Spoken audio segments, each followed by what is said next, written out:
भाई जो गुरु बचन पे डट गे रकट गे फंद 84 के। भाई जो गुरु बचन पे डट गे रकट गे फंद 84 के। कट गे फंद 84 के रकट गे फंद 84 के।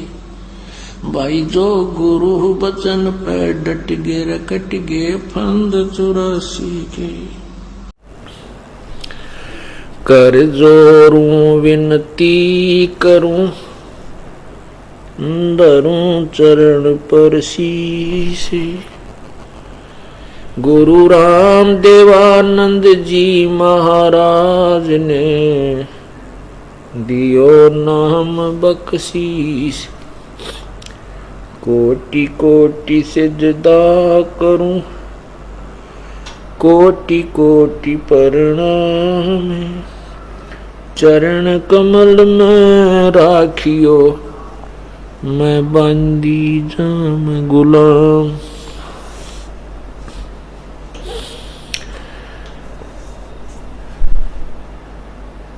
जय इब के सतगुरु मिले सब दुख आँखों रो। चरणों ऊपर शीस धरूं कहूं जो कहनी हो।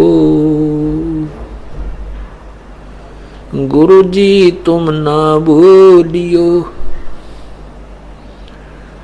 चाहे लाख लोग मिल जाएं।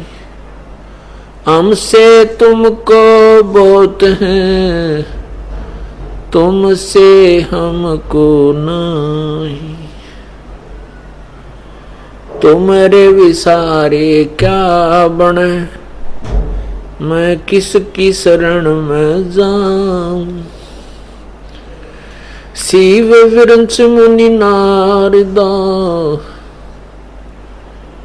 तिनके हृदय न समाऊं।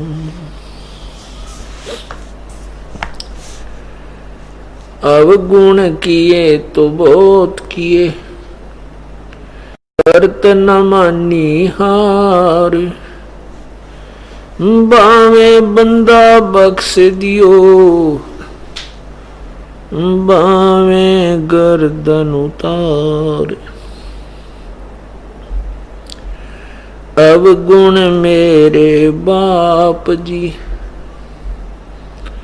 बख्शो गरीब नवाजे। जो मैं पूत कपूत हूँ बोहर पिता को लाजे। मैं अपराधी जन्म का नक्सक भरे विकार। तुम दाता दुख भंजना मेरी करो संभारी। कुत्ता तेरे दरबार का मोतिया मेरा नाम। गले प्रेम की जेवड़ी जहाँ खेचो वहाँ जाऊं मैं। तो करो तो बावड़ू दूर दूर करो तो जाऊं। ज्यों रखो त्यों ही रहूं जो देवो सो खाऊं। बंदे तू कर बंदगी जे चावे दीदारे।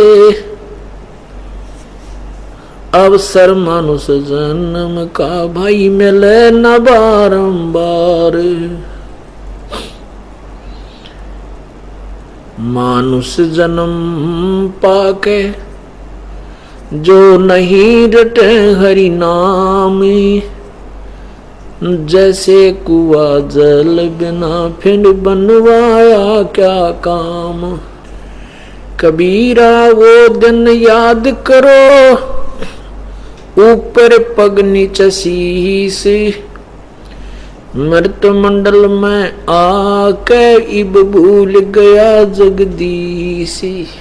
लूट सको तो लूटियो राम नाम की लूट, पीछे फिर पछताओगे प्राण जाएंगे छूट। भाई गए सो नहीं बावड़े, रहते भी सब जाही। बिन साहिब की बंदगी कहीं ठोर ठिकाना नहीं। साथी हमारे चले गए हम भी चालन हार, कोई कागज में बाकी रह रही तात लगी है वारे। पतझड़ आवत देख के बन रोवे मन माही। ऊंची टहनी पात थे अब पीले हो जाही। पात झड़ता यूं कहे सुन भई तरवर राय। अब के बिछुड़े नहीं मिले न जाने कहाँ गिरांगे जाए। तरवर कहता पात से सुनो पात एक बात, यहाँ की यह रीति है एक आवे एक जात। परमपिता परमात्मा कबीर परमेश्वर सारी सृष्टि के रचनहार कुल मालिक अपनी प्यारी आत्माओं पर तरस खा करके वो स्वयं ही अपने निज घर का ज्ञान बताने के लिए इस काल लोक में प्रकट होते हैं।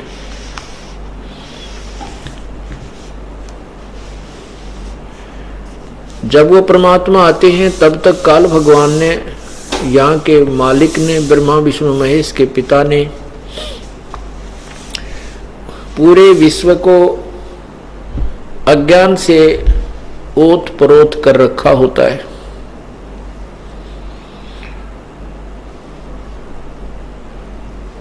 जिस कारण से हम अपने भगवान को पहचान नहीं पाते। सभी वक्ताओं ने, संतों ने, ऋषियों ने, महर्षियों ने परमात्मा की परिभाषा ही बदल रखी होती है। सभी ने परमात्मा को निराकार प्रमाणित कर रखा होता है। इसलिए उस साकार भगवान को जब वो मनुष्य रूप अपने यथार्थ रूप अर्थात मानव रूप में यहाँ आते हैं, प्रकट होते हैं,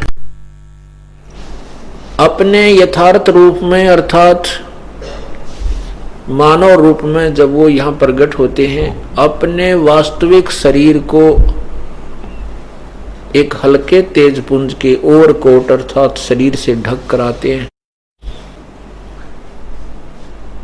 क्योंकि परमात्मा का वास्तविक शरीर बहुत ही तेजों में है। वो अपने उस तेज को हल्का करके उसके ऊपर और आवरण चढ़ा करके प्रकट होते हैं। हम उस अज्ञान सिद्धांत के आधार पर उस प्रभु को नहीं पहचानते।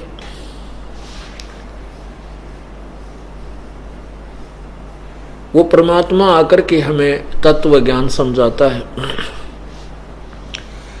आज सत्संग में आपने पूर्व के सत्संग में सुना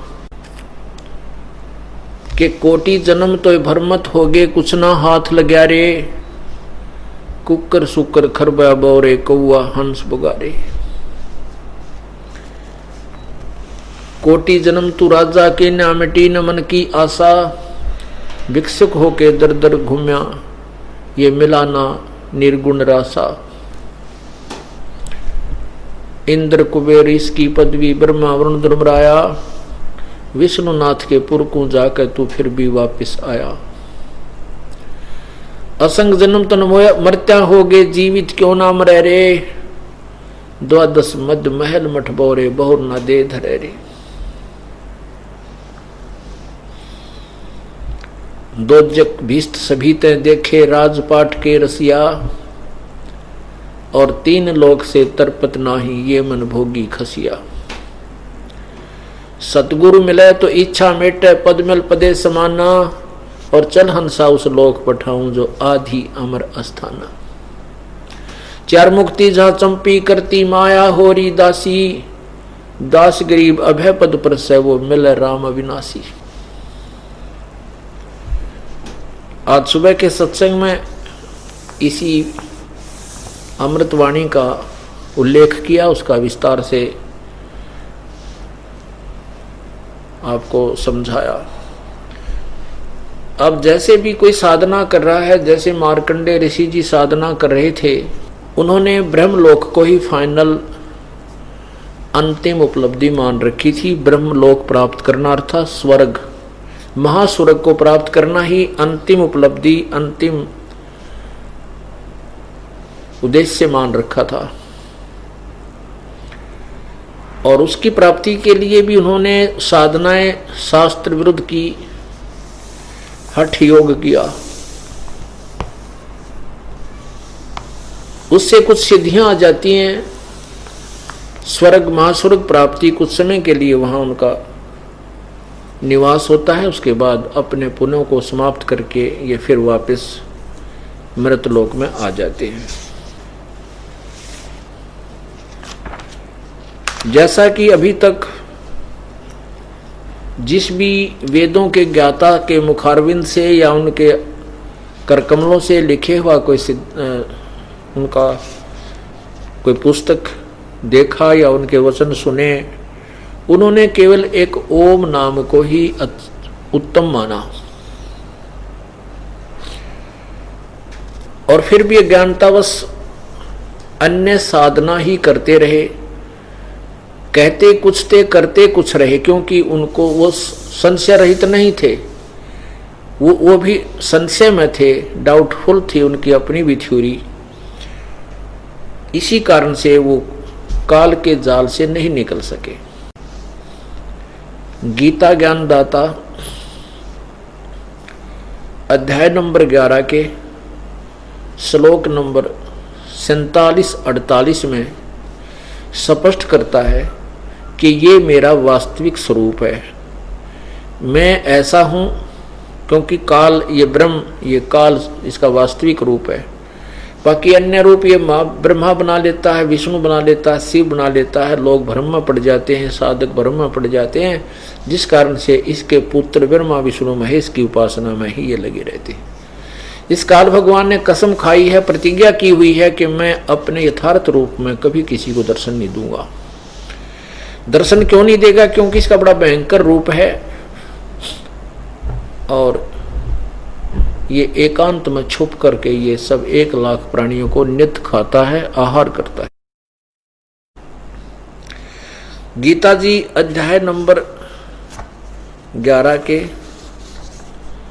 श्लोक 47 में ये कहता है कि अर्जुन, ये मेरा वास्तविक रूप जो तूने देखा, मैं काल हूं। गीता जी अध्याय नंबर 11 के श्लोक 32 में कहा है कि मैं काल हूं। काल अस्मि लोक अक्षकृत प्रवर्ध लोकान समाहर्तुम इह प्रवर्त ऋत्य अपि त्वाम न भविष्यन्ति सर्वे ये अवस्था प्रतिकिनेषु निकेशु योधा। क्या कहा इसमें कि लोकों का नाश करने वाला मैं बड़ा हुआ काल हूं, इस समय इन लोकों को नष्ट करने के लिए परिवर्त हुआ हूं। ये देखिएगा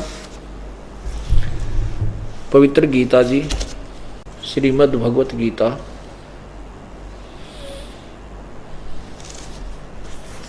अध्याय नंबर 11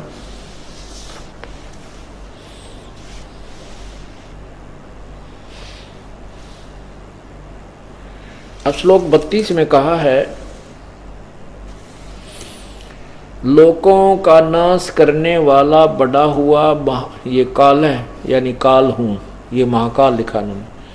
इसमें इन लोकों को नष्ट करने के लिए प्रवृत्त हुआ हूं। इसलिए जो प्रतिपक्षियों की सेना में सथित योद्धा लोग हैं, वे सब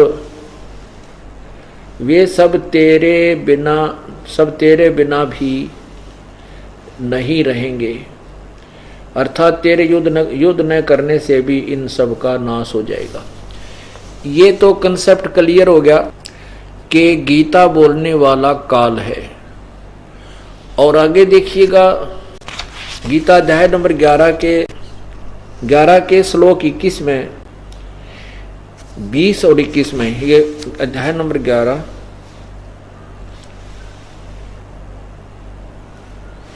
और 20 में क्या कहा है कि हे महात्मन, अर्जुन कह रहा है, हे महात्मन, यह स्वर्ग और पृथ्वी के बीच का संपूर्ण आकाश तथा सब दिशाएं एक आपसे ही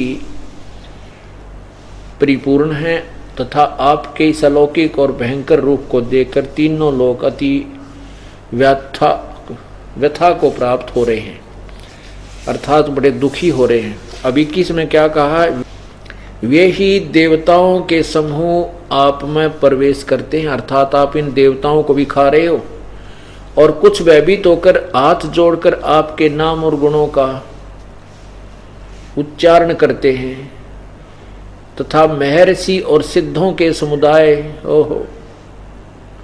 कल्याण हो ऐसा कहकर उत्तम उत्तम स्तोत्रों द्वारा आपकी स्तुति करते हैं। कहने का भाव ये है कि अर्जुन कह रहा है कि हे भगवान, आप तो इन देवताओं को भी खा रहे हो, हे भगवान, आप तो इन देवताओं को भी खा रहे हो, इन महर्षियों को और सिद्ध, ये गोरखनाथ जैसे, कहते इनको भी आप सबको खा रहे हो। इसके उत्तर में 11वें अध्याय के 32वें श्लोक में गीता ज्ञान दाता ने कहा है कि मैं काल हूं, सबको खाने के लिए आया हूं, इन सब को नष्ट करने के लिए मैं प्रवृत्त हुआ हूं। फिर ये कहता है कि अर्जुन, ये जो तूने मेरा रूप देखा, अब गीता अध्याय नंबर 11 के श्लोक 46 में ये भी सिद्ध होता है कि ब्रह्मा विष्णु महेश ये तो 4 भुजा के भगवान हैं, और इनके पिता अर्थात ये काल भगवान, ये 1000 भुजा का भगवान है, ये ब्रह्म सहस्र बाहु है। ये गीता अध्याय नंबर 11 के देखिए श्लोक 46 में कि अर्जुन कह रहा है, 11 श्लोक 46, मैं वैसे ही आपको मुकुट धारण किए हुए, क्योंकि अर्जुन को कृष्ण मान रहे हैं, विष्णु अवतार, गदा और चक्र हाथ में लिए हुए देखना चाहता हूं, इसलिए हे विश्वरूप, हे सहस्र बाहो अर्थात हे 1000 भुजा वाले भगवान, आप उसी चतुर्भुजी रूप में प्रकट होइए। अब ये भी कंसेप्ट और अच्छा क्लियर हो गया कि ये काल जो है 1000 भुजा का भगवान है, 1000 भुजा इस काल की है, चतुर्भुज ब्रह्मा विष्णु महेश की है। तो अर्जुन उसको श्री कृष्ण समझ रहा है, जबकि कृष्ण अलग खड़ा है, काल उसे बाहर विराट रूप दिखा रहा है और कह रहा है कि मेरा ये रूप है। अर्जुन कहता है 1000 भुजा वाले भगवान, आप उसी चतुर्भुज अर्थात विष्णु रूप में प्रकट होइए, क्योंकि अर्जुन उसे विष्णु मान रहा है। अब 47 में कहता है, देखिए अब 47 श्लोक में अध्याय 11 के ही ये 46 आपने पढ़ा, अब 47 देखिए। हे अर्जुन, अनुग्रह पूर्वक मैंने आप अपनी योग शक्ति के प्रभाव से यह मेरा परम तेजो मैं सबका आदि सीमा रहित विराट रूप तुझको दिखलाया है, जिसे तेरे अतिरिक्त दूसरे किसी ने पहले नहीं देखा था। अब क्या स्पष्ट हुआ इससे? गीता ज्ञान दाता कह रहा है कि ये मेरा जो 1000 भुजा का रूप है, ये तेरे अतिरिक्त पहले किसी ने नहीं देखा, ये मेरा विराट रूप। और आप महाभारत में सुनते आए हो कि जब भगवान श्री कृष्ण जी पांडवों और कौरवों का कंप्रोमाइज कराने के लिए गए थे। उसमें दुर्योधन ने श्री कृष्ण जी को बांधना चाहा था, पकड़कर यातना देनी चाहिए थी। उसमें श्री कृष्ण जी ने अपना विराट रूप दिखाया था, जिस कारण से वो सभी भयभीत होकर के चेयर्स के नीचे घुस गए थे। उनकी आंखें बंद हो गई थी, इतना तेज देखा था। और श्री कृष्ण जी वहां से निकल गए थे बच बचाव करके। अब यहां ये कति क्लियर हो गया कि यहाँ गीता ज्ञान दाता कहता है कि अर्जुन, आज तेरे अतिरिक्त पहले मैंने अपना विराट रूप किसी को नहीं दिखा। इससे ये भी सिद्ध हो गया कि गीता कृष्ण जी नहीं बोल रहे, श्री वो निरंजन भगवान ज्योति निरंजन ये काल बोल रहा है। अब ये कहता है कि ये मेरा जो रूप तूने देखा है विराट रूप, ये तेरे अतिरिक्त पहले मैंने किसी को नहीं दिखाया, नहीं देखा। ये देखना, फिर देखना। श्लोक 47। हे अर्जुन, अनुग्रह पूर्वक मैंने अपनी योग शक्ति के प्रभाव से यह मेरा परम तेजो में सबका आदि और सीमा रहित विराट रूप तुझको दिखला है, जिसे तेरे अतिरिक्त दूसरे किसी ने पहले नहीं देखा था। अब 48 में देखें। अब देखना आपने कि अभी आपको बताया कि कौरव पांडवों के कंप्रोमाइज कराने के लिए भगवान श्री कृष्ण गए, उन्होंने अपना विराट रूप पहले दिखा दिया था। यदि यहाँ श्री कृष्ण बोल रहे हो तो ये शब्द प्रयोग नहीं करते कि तेरे अतिरिक्त पहले मैंने किसी को नहीं ये दिखाया, अर्थात तेरे अतिरिक्त पहले किसी ने मेरा विराट रूप नहीं देखा, क्योंकि श्री कृष्ण जी अपना विराट रूप कौरवों की सभा में दिखा चुके थे। अब 48 में स्पष्ट करते हैं, ये 11 का अध्याय नंबर 11 श्लोक 48। इसमें कहा कि हे अर्जुन, मनुष्य लोक में इस प्रकार विश्व रूप वाला मैं न तो वेदों और यज्ञों के अध्ययन से, न दान से, और न क्रियाओं से, और न उग्र तपों से तेरे अतिरिक्त किसी दूसरे द्वारा देखा जा सकता हूं। जो रूप मैंने तुझे दिखाया है, इसके अतिरिक्त, तेरे अतिरिक्त ये मेरा वास्तविक स्वरूप अर्थात ब्रह्म प्राप्ति न तो वेदों से, न यज्ञों से, और न तप से, और न किसी क्रिया से, कहते मेरे इस वास्तविक स्वरूप का कोई भी दर्शन नहीं कर सकता, मेरी प्राप्ति नहीं हो सकती। इति सिद्धम के वेदों में वर्णित विधि से, और जो ये अपनी मर्जी से उग्र तप करते हैं, घोर तप करते हैं, उनसे, जैसे मार्कंडेय ऋषि जी घोर तप कर रहे थे, चुनक ऋषि जी घोर तप कर रहे थे, कपिल मुनि जी घोर तप कर रहे थे, जिन्होंने सगड़ राजा के 60,000 पुत्रों को नष्ट कर दिया अपनी सिद्धि शक्ति से। चुनक ऋषि जी घोर तप किया करते थे, उन्होंने मानधाता चक्रवर्ती राजा की 72 करोड़ सेना का नाश कर दिया था अपनी शब्द शक्ति से, अपनी सिद्धि शक्ति से। तो यहां ये बताना चाहता है ये दास कि वेदों में वर्णित विधि से प्रभु प्राप्ति नहीं है, ये स्पष्ट किया गीता ज्ञान दाता ने 11वें अध्याय के 47वें श्लोक में। अब देखिए 9वें अध्याय के 20 से, ये देखिएगा अध्याय नंबर 9, अध्याय नंबर 9 और श्लोक नंबर 20। इसमें लिखा है कि तीनों वेदों में विधान किए हुए सकाम कर्म करने वाले, सोमरस को पीने वाले, पाप रहित पुरुष मुझको यज्ञों के द्वारा पूजकर स्वर्ग की प्राप्ति चाहते हैं। वे पुरुष अपने पुण्यों के फल रूप स्वर्ग लोक को प्राप्त होकर स्वर्ग में दिव्य देवताओं के भोगों को भोगते हैं।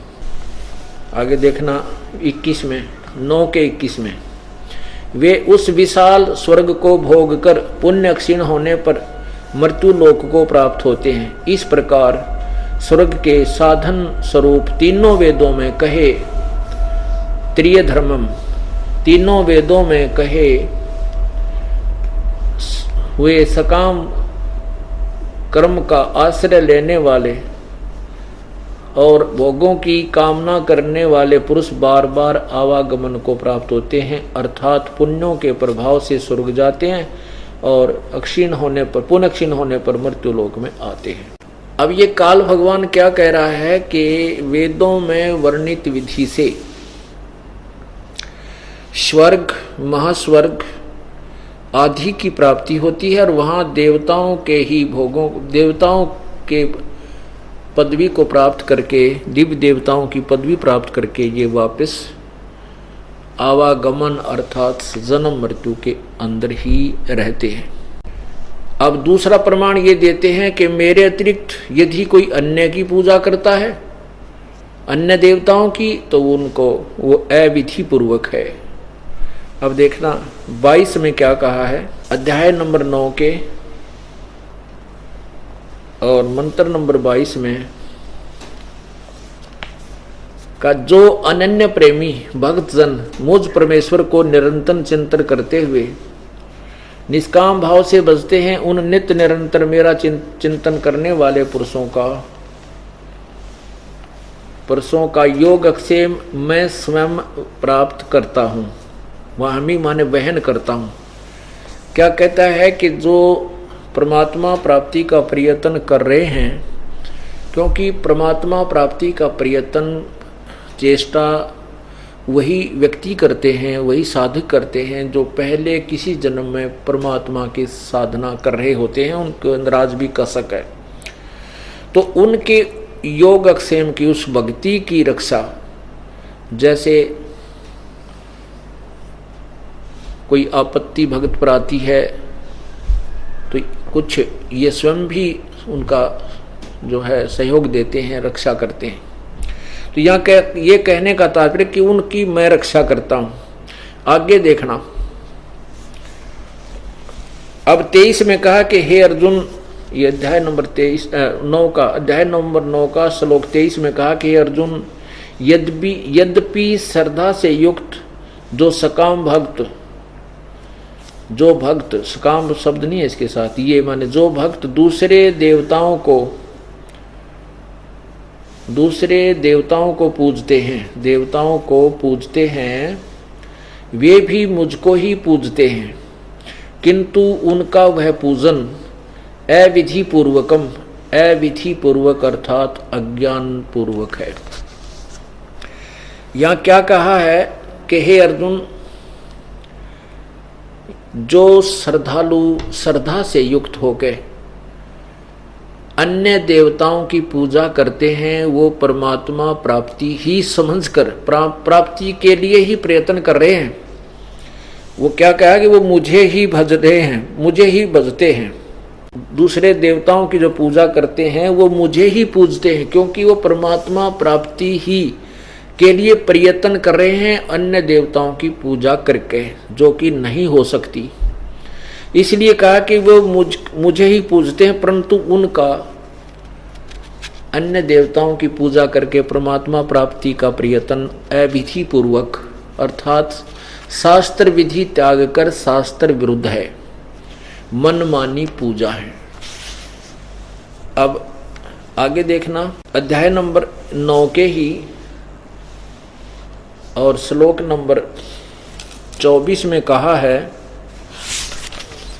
क्योंकि संपूर्ण यज्ञों का भोक्ता और स्वामी मैं हूं, मैं ही हूं।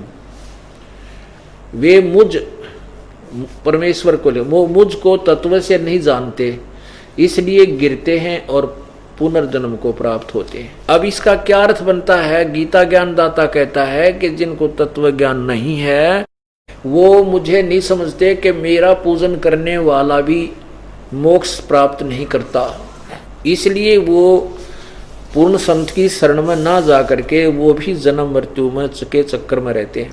फिर आगे बताते हैं कि देवताओं की पूजा करने वाले, अब जैसे 9वें अध्याय के 23वें श्लोक में कहा कि वो अन्य देवताओं को जो पूजते हैं वो प्रयत्न तो कर रहे हैं परमात्मा प्राप्ति की ही, लेकिन उनकी वो शास्त्र विरुद्ध साधना है, जिसका आगे निर्णय देते हैं 9वें अध्याय के 25वें श्लोक में कि जो देवताओं को पूजते हैं देवताओं को प्राप्त होते हैं, पितरों को पूजने वाले पितरों को प्राप्त होते हैं, और भूतों को पूजने वाले भूतों को प्राप्त होते हैं, और मुझे पूजने वाले मुझे ही प्राप्त होते हैं। अब जैसे कोई ओम नाम का जाप ब्रह्म साधना करते हैं, देवताओं की पूजा और की नहीं करते, तो वो स्वर्ग में चले जाते हैं, वो काल जाल में ही रह जाते हैं, महास्वर्ग में चले जाते हैं, ब्रह्मलोक प्राप्त करते हैं। अब देखना अध्याय नंबर 9 का श्लोक नंबर 25, देवताओं को पूजने वाले देवताओं को प्राप्त होते हैं, पितरों को पूजने वाले पितरों को प्राप्त होते हैं, भूतों को पूजने वाले भूतों को प्राप्त होते हैं, और मेरा पूजन करने वाले मुझको ही प्राप्त होते हैं। ये आगे तो इन्होंने तिगड़मबाजी भराई है, बाकी इतना ही काफी है, प्राप्त होते हैं।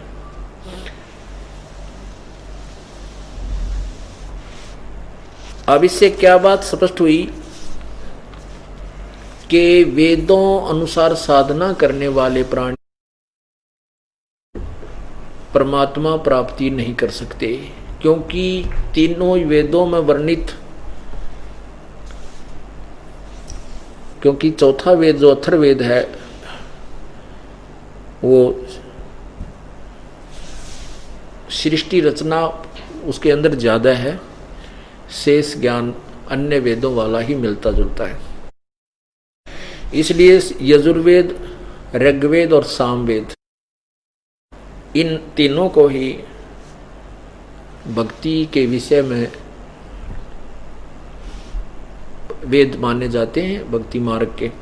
तो इन तीनों वेदों में वर्णित विधि से न तो परमात्मा प्राप्ति होती है और न ही मोक्ष प्राप्त होता है, केवल स्वर्ग महास्वर्ग प्राप्ति होती है। अपने पुण्यों को स्वर्ग महास्वर्ग में समाप्त करके देवताओं की पदवी प्राप्त करके फिर 84 लाख योनियों में हम पहुंच जाते हैं।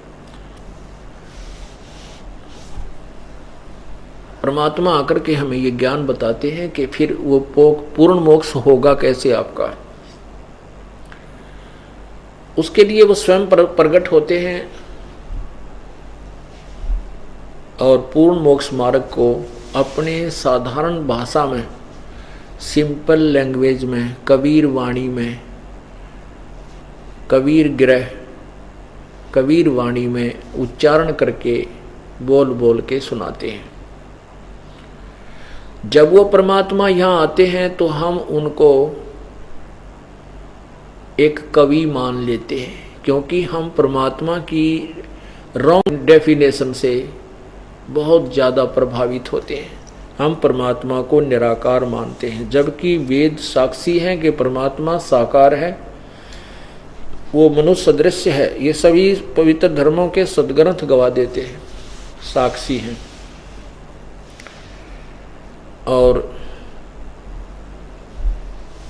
ऋग्वेद मंडल नंबर 9 और सूक्त नंबर 96 यानी 96 के मंत्र 16 से लेकर 20 तक उस पूर्ण परमात्मा के कबीर भगवान का नाम भी दिया है, और वो कहाँ रहता है ये भी प्रमाणित किया है। अब देखिएगा ऋग्वेद मंडल नंबर 9 और सूक्त नंबर 96। ये देखिएगा ऋग्वेद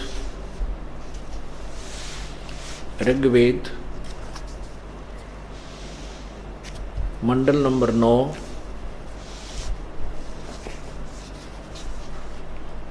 और 10 इकट्ठे ही हैं।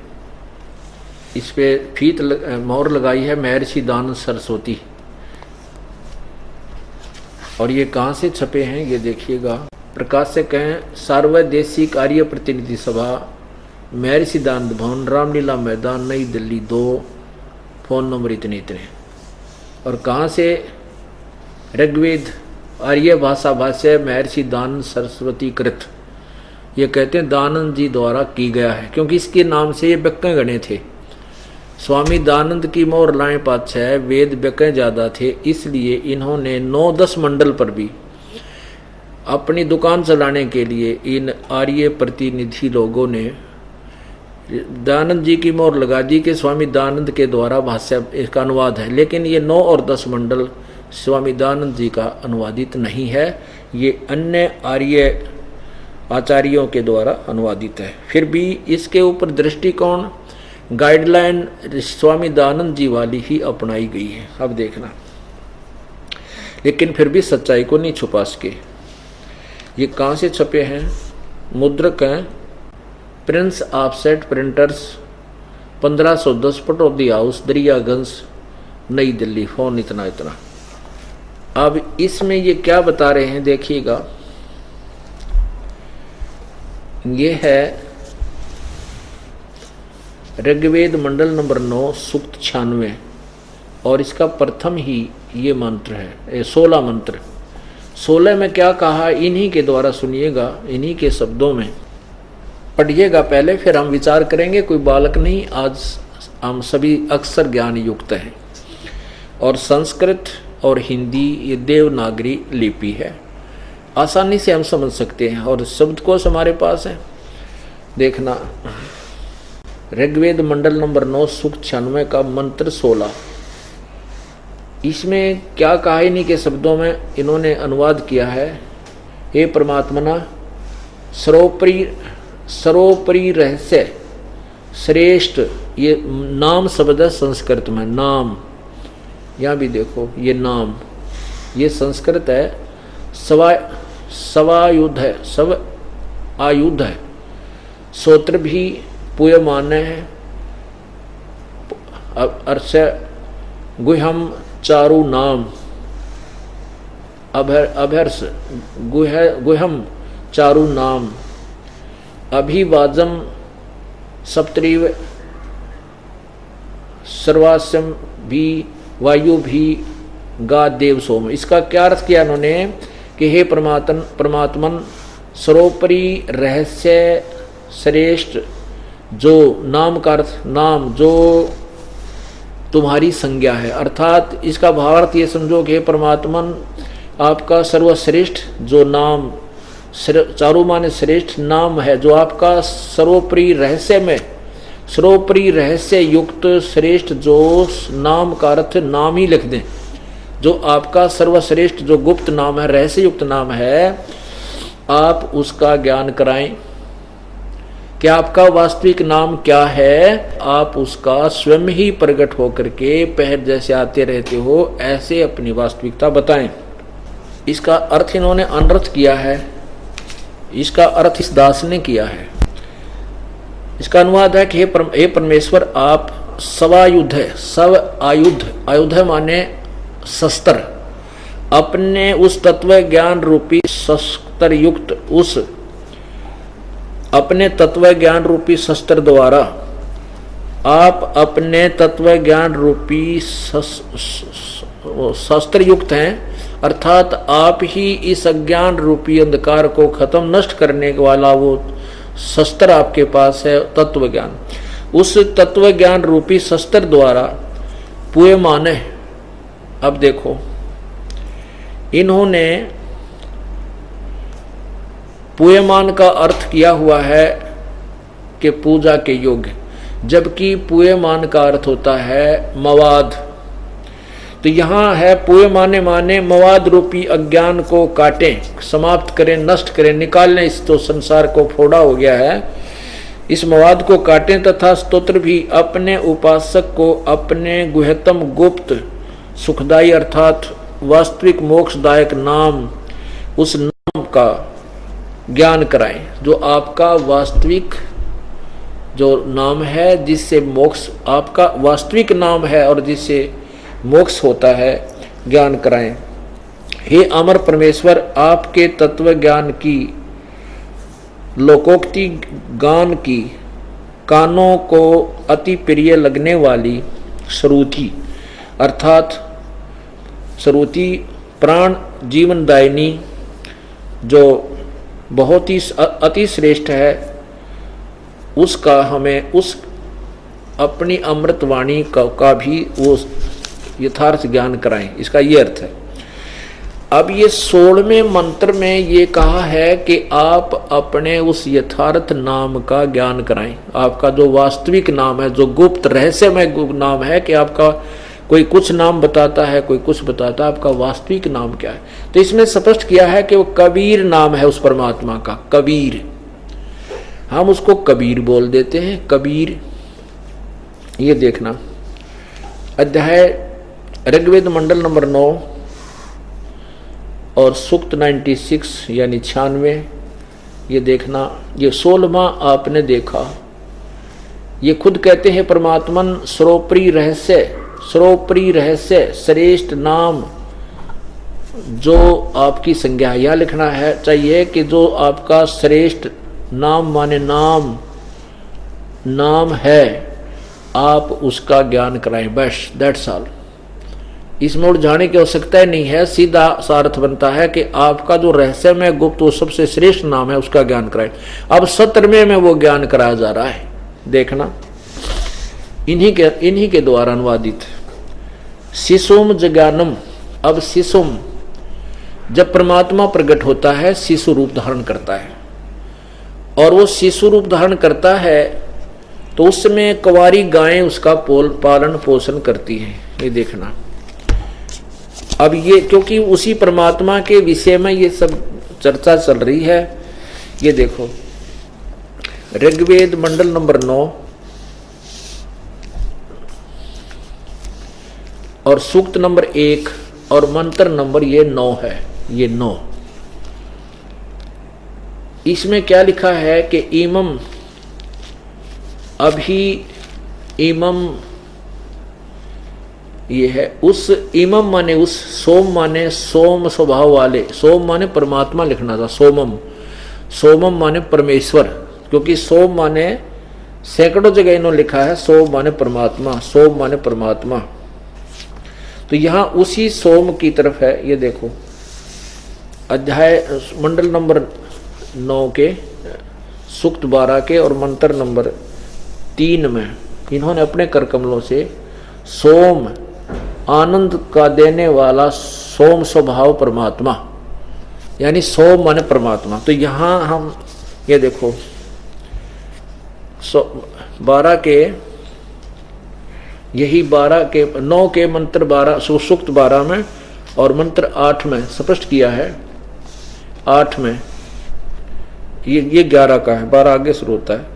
11 के 8 में स्पष्ट किया है सोम माने हे परमात्मन, सोम माने हे परमात्मन।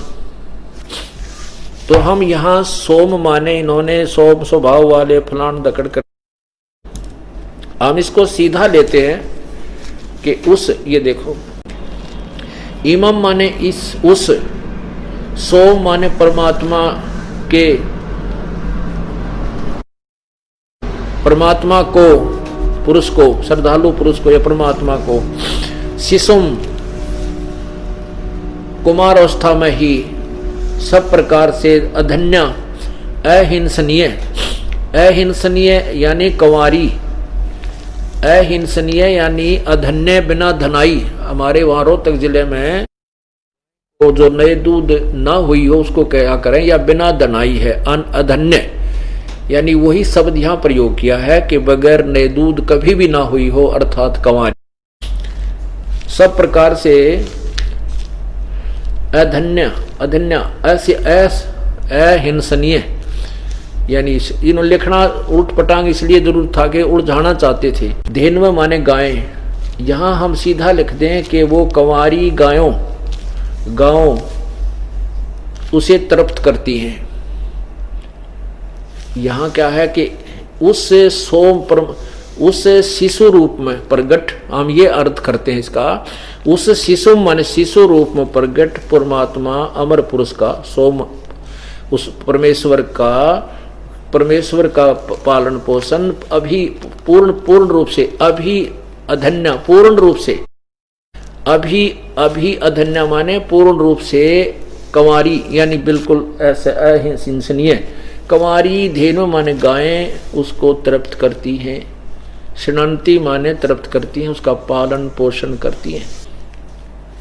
अब इसी से आगे चला है कि वो जो परमात्मा शिशु रूप में प्रकट होता है और फिर वो बड़ा होता है तो अपने ज्ञान को स्वयं ही प्रकट करता है।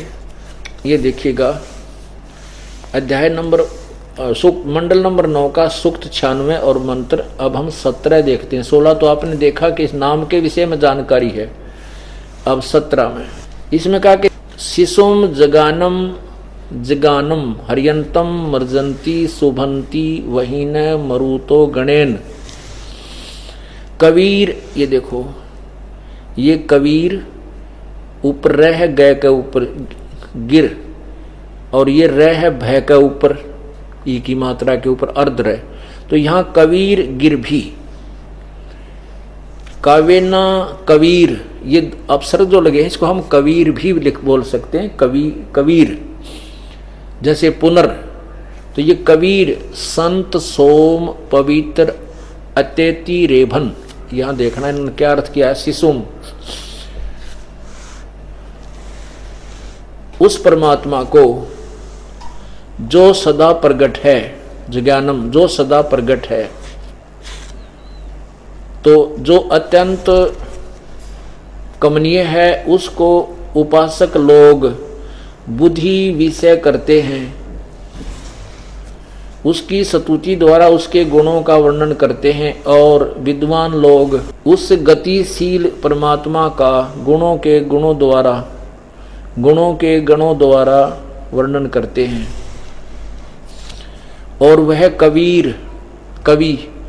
कवि लोग गिर भी, ये इन्होंने इसको दो भाग कर दिए, कबीर गिर भी।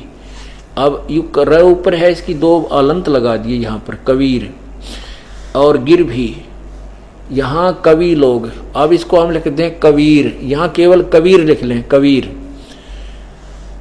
वाणी द्वारा, गिर भी माने वाणी, कबीर गिर भी कबीर वाणी द्वारा, और काव्यन कविताओं से उसकी स्तुति करते हैं। सोम स्वरूप यानी परमात्मा, वो अमर परमात्मा, पवित्र वह परमात्मा कारण अवस्था में अति सूक्ष्म प्रकृति को गरजता हुआ अतिक्रमण करता है।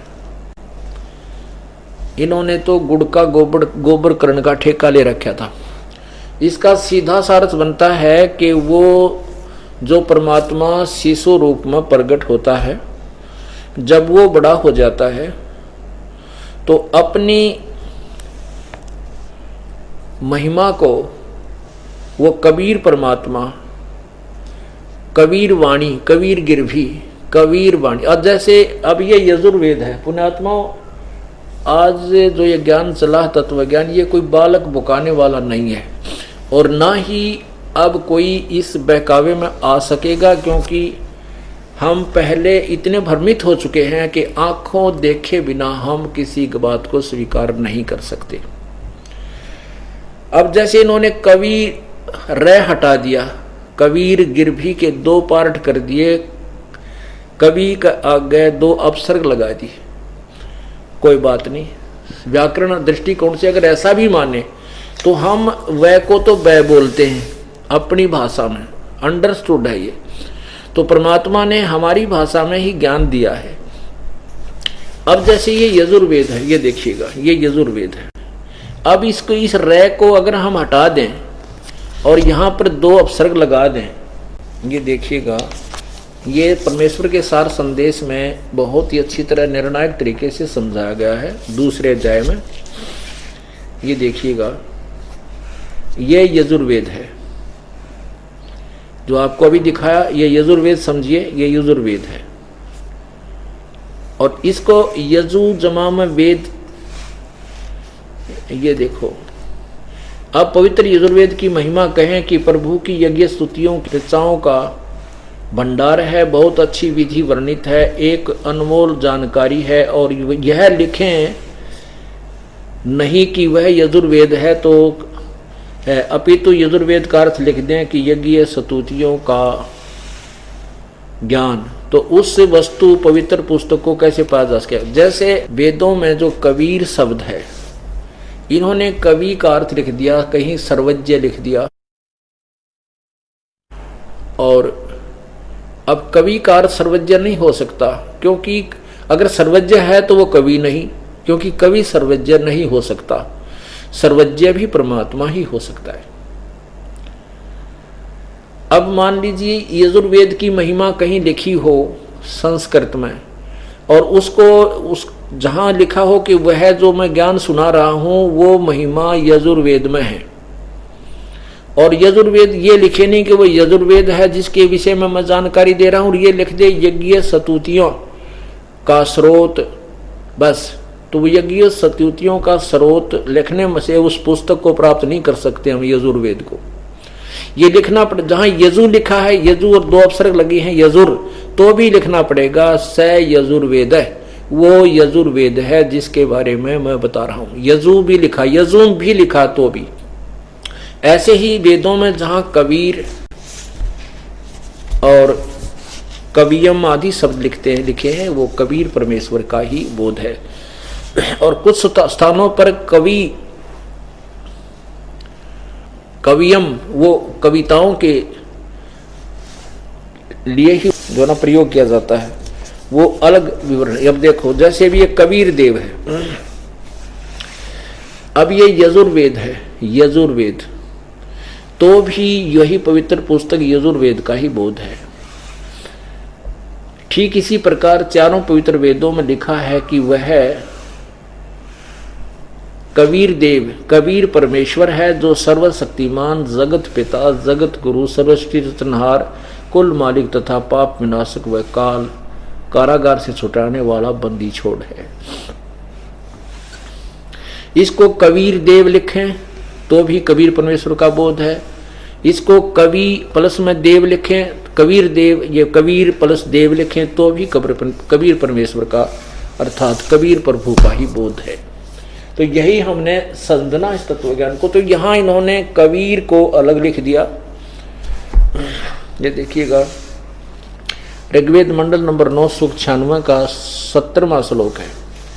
ये है कबीर गिरभी, ये रे ऊपर है, कबीर गिरभी।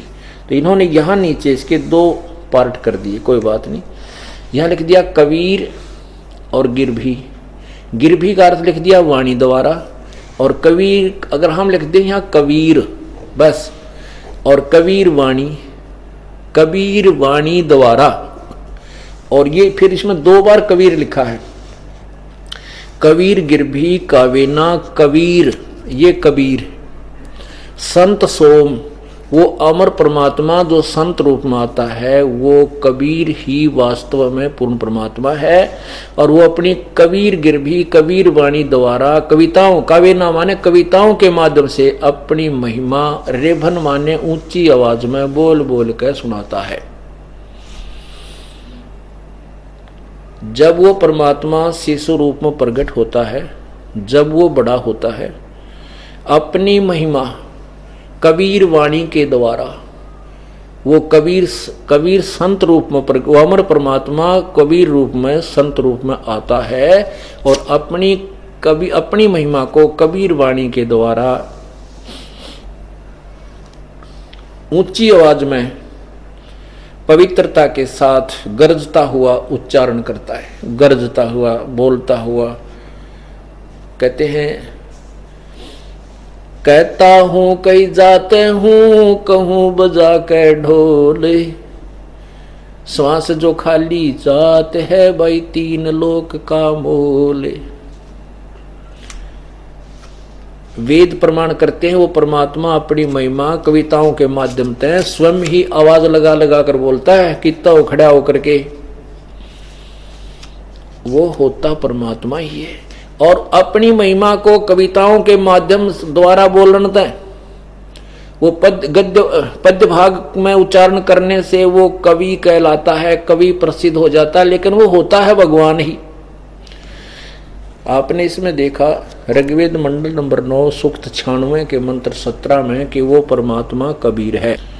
और वो कबीर परमात्मा संत रूप में प्रकट होता है, वो अमर पुरुषी होता है, और वो कबीर वाणी के द्वारा अपनी महिमा उच्चारण करके पवित्रता के साथ, निर्मलता के साथ, यानी बिल्कुल निर्णायक तरीके से बोलता है, कहता है। अब 18वें में और प्रमाण कर दिया वो कहाँ रहता है, और उस ऋषि कहो चाहे संत कहो, उस ऋषि यानी संत अर्थात उस ऋषि रूप में प्रकट, उस ऋषि कृत, क्योंकि परमात्मा जैसे अब संत महिमा ज्यादा है तो संत कहलाए, वो अन्य त्रेता सतयुग त्रेता द्वापर में उनको ऋषि सत्सुकृत, ऋषि करुणामय और ऋषि जो है मुनिंदर जी के नाम से पुकारा जाता था। तो कहते वो ऋषि, उस ऋषि कृत, उस ऋषि के द्वारा जो बोले गए, उच्चारण किए गए, वो वाणी बनाई गई, उनको उसके जो अनुयायी होते हैं उनके लिए वो बहुत प्यारी होती हैं। वो बहुत बड़े समूह उसका अनुयायी बन जाता है, और वो कबीर वाणी अर्थात उसके परमात्मा के द्वारा उच्चारण की गई, उसके द्वारा बनाएगी वो शब्द, वाणी, श्लोक, लोकोक्तियां बहुत ही प्यारी लगती है उसके अनुयायियों को, ऐसा प्रमाण दिया है। अभी आपने देखा मंडल नंबर 9 सुख 96 का मंत्र 17 आपने अच्छी तरह समझ लिया कि वो परमात्मा जो होता है, संस्कृत अच्छी तरह समझ में आएगी इनके अड़ंगा किए हुए ज्ञान से। कबीर गिरभी कावेना कबीर संत सोम पवित्र अति अति अति अति रेभन। सोम माने अमर पुरुष, वो कबीर गिरघित शिशु ज्ञानम जानबूझकर प्रकट हुआ वो कबीर परमात्मा शिशु रूप में प्रकट, बहुत ही शुद्धता के साथ अपने मरुतः विद्वान लोग यानी उसके जो अनुयायी जो होते हैं, मरुतः माने अनुयायी, बुद्धिमान लोग जो परमात्मा चाहते हैं तो वो उसकी महिमा गाते हैं, और वो वाणी जो है, वो जो वाणी परमात्मा अपने महिमा कबीर वाणी जो प्रकट करता है उसको वो कबीर वाणी द्वारा अपनी महिमा प्रकट करता है, और उसी के आधार से उसके जो बहुत बड़ा समूह अनुयायियों का उनकी महिमा सुनता है उसी के द्वारा। तो वो कबीर परमात्मा वो संत रूप में प्रकट अमर परमात्मा कबीर ही होता है। वो संत रूप में आता है यानी ऋषि रूप में वो परमात्मा ही होता है। अब 18वें में कमाल कर दिया।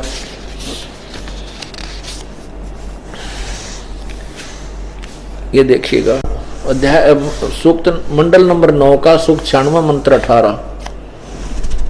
ये है ऋषि मना। ऋषि मना माने ऋषि संत स्वभाव के, यानी जो पुण्य आत्मा होते हैं, जैसे आप लोग ऋषि हैं, आपका स्वभाव साधु जैसा है, भक्त हुआ, भगत कहो, ऋषि कहो, साधु कहो, संत कहो, भक्त कहो। तो कहते हैं उस ऋषि मना ये ऋषिकृत, उस साधु स्वभाव के भक्तों को जो परमात्मा पाने की इच्छा करते हैं, और वो ऋषिकृत उस संत रूप में प्रगट, ऋषि रूप में प्रगट परमात्मा द्वारा लिखी गई जो उनकी सैंसरणित है, अर्थात असंख्य वाणियां जो होती हैं, वो कवि उसके कारण वो अपनी महिमा सुनाता है, इसलिए उसको कवि की पदवी दे दी जाती है। लोग उसे कवि कहने लग जाते हैं, लेकिन वो परमात्मा, वो संत रूप में प्रगट, वो परमात्मा पूर्ण ब्रह्म ही होता है। अब देखना ऋषि मना, ये 18वां श्लोक है, 18वां मंत्र, ऋग्वेद मंडल नंबर 9 सूक्त 96 का 18वां। ऋषि मना ये ऋषिकृत सर्वसा, ऋषिकृत सर्वसा सहसर अणिथ पदवी कवि नाम तृतीयम धामम महिषी शिशन संत सोम विराजमानु राजती सटूप। अब देखो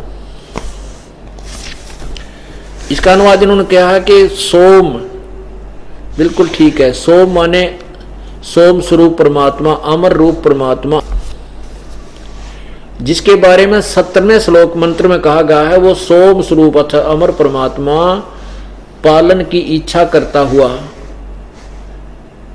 मही से जो महान वह परमात्मा तृतीयम धाम देवान और पितरान जैसा ही न ज्ञान है, लेकिन ये तृतीयम धाम देखे हम, तृतीयम धाम से पृथक तीसरा जो मुक्ति धाम है उसमें विराजमान है। इन्होंने तो उठपटांग करना ही था।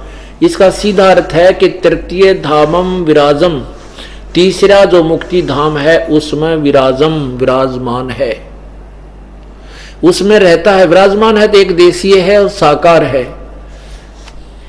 अच्छा, दूसरा ये है उसको प्रकाश करने वाला है, सतूप है, सतुमान है।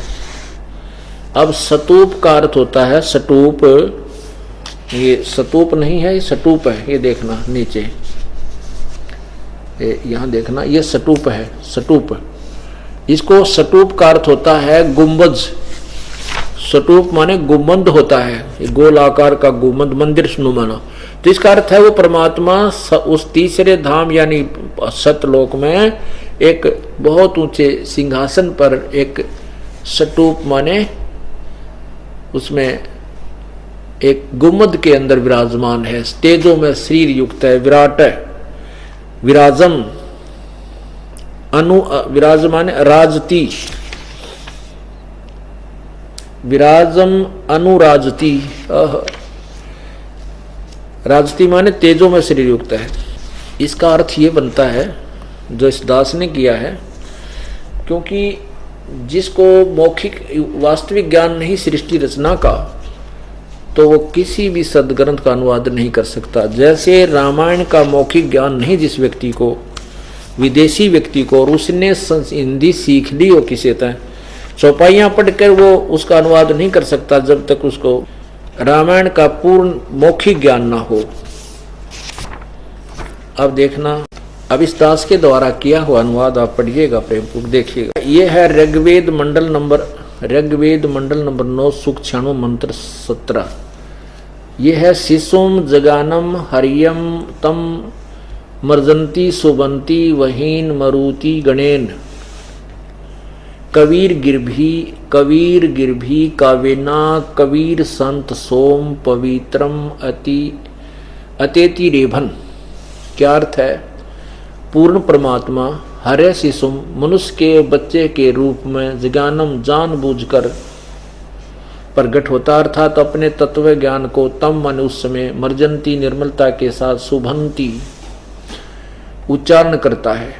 वही ने प्रभु प्राप्ति की लगी विरह अग्नि वाले मृत्य माने भक्त, गणेन माने समूह, बहुत बड़े भक्त के समूह के लिए काव्यना कविताओं द्वारा, कविताओं से पवित्रम अति एति अत्यधिक वाणी निर्मलता के साथ कबीर वाणी।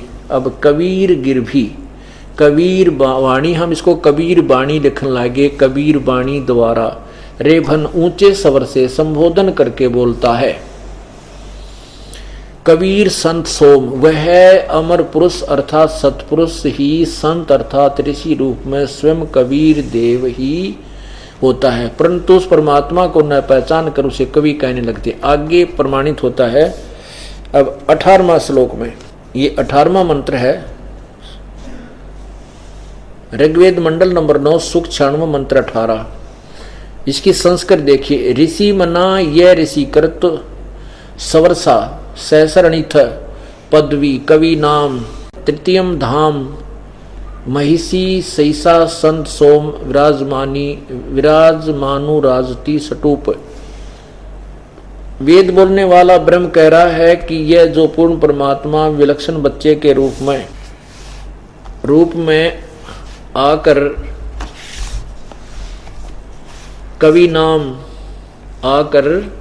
कवि नाम प्रसिद्ध कवियों की पदवी उपाधि प्राप्त करके, अर्थात एक संत या ऋषि की भूमिका करता है। उस ऋषिकृत संत रूप में प्रकट हुए प्रभु द्वारा रची सहस्रनिथ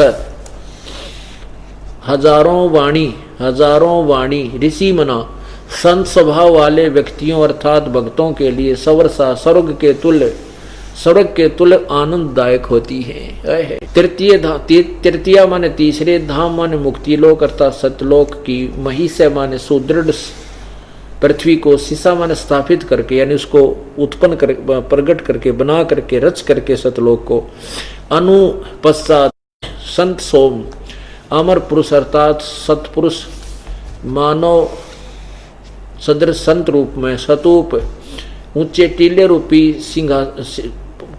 रूपी एक गुम्बद में विराजमान राजती उज्जवल सथूल आकार में अर्थात मानव सदृश शरीर में विराजमान है। इसका सीधा सा अर्थ बनता है कि वो परमात्मा, जैसे इन्होंने भी सहस्रणिथ माने हजारों वाणी, असंख्य वाणी लिखा है, तो सहस्र माने हजार, निथ माने वाणी, सहस्रनिथ अर्थात हजारों जो वाणी है वो परमात्मा कबीर परमात्मा ही आकर के अपनी अमृत वाणी के द्वारा तत्व ज्ञान प्रकाश करता है। और वो अमृत वाणी उनके अनुयायियों के लिए बहुत प्यारी होती है, आनंददायक होती है, स्वर्ग की तरह। अब जैसे आप परमात्मा की वाणी अब सुनते हो, जिनका जबर उतर गया, बुखार उतर गया, जिनके ऊपर से पाप कर्मों का जबर बुखार उतर चुका है, आज उनको परमात्मा की वाणी, परमात्मा की महिमा कितनी प्यारी लगती है। वही वेद प्रमाण करते हैं कि वो परमात्मा अपनी महिमा को आप ही आकर के उच्चारण करके बताता है। तो जब वो परमात्मा आता है तो हम उसको भगवान ना मान करके एक कवि की उपाधि दे देते, और वही प्रमाण आपके समक्ष है। जब तक हम इस परमात्मा की यथार्थ महिमा से परिचित नहीं थे तो हम परमेश्वर कबीर को एक कवि कबीर माना करते थे, कवि, क्योंकि कवियों में भी उनका एक नंबर पे नाम आता है। यही वेद प्रमाण करते हैं कि परमात्मा जो बालक रूप में प्रकट होकर के युवा होकर के फिर बड़ा होता है तो अपनी महिमा की वाणी, अपने तत्व ज्ञान को स्वयं ही उच्चारण करके बोलता है। लेकिन उससे अपनी महिमा को कविताओं के माध्यम से वर्णन करने के कारण वो प्रसिद्ध कवि की भी उपाधि प्राप्त करता है। लेकिन वो होता है संत सोम, वो परमात्मा ही होता है, वो कबीर। अब बताओ क्या शंका रहेगी भाई? कोई शंका नहीं। शंका जब तक है जब तक सतलोक आश्रम में आकर अपनी आंखों से इस अनमोल ज्ञान को, वेदों को, सदग्रंथों को नहीं देख लेते, तब तक तो हम लबालब भरे हैं संशय से।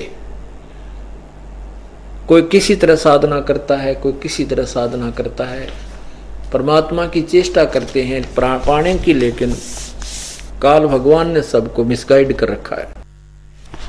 उन वाणियों में से परमात्मा की एक वाणी सुनाते हैं,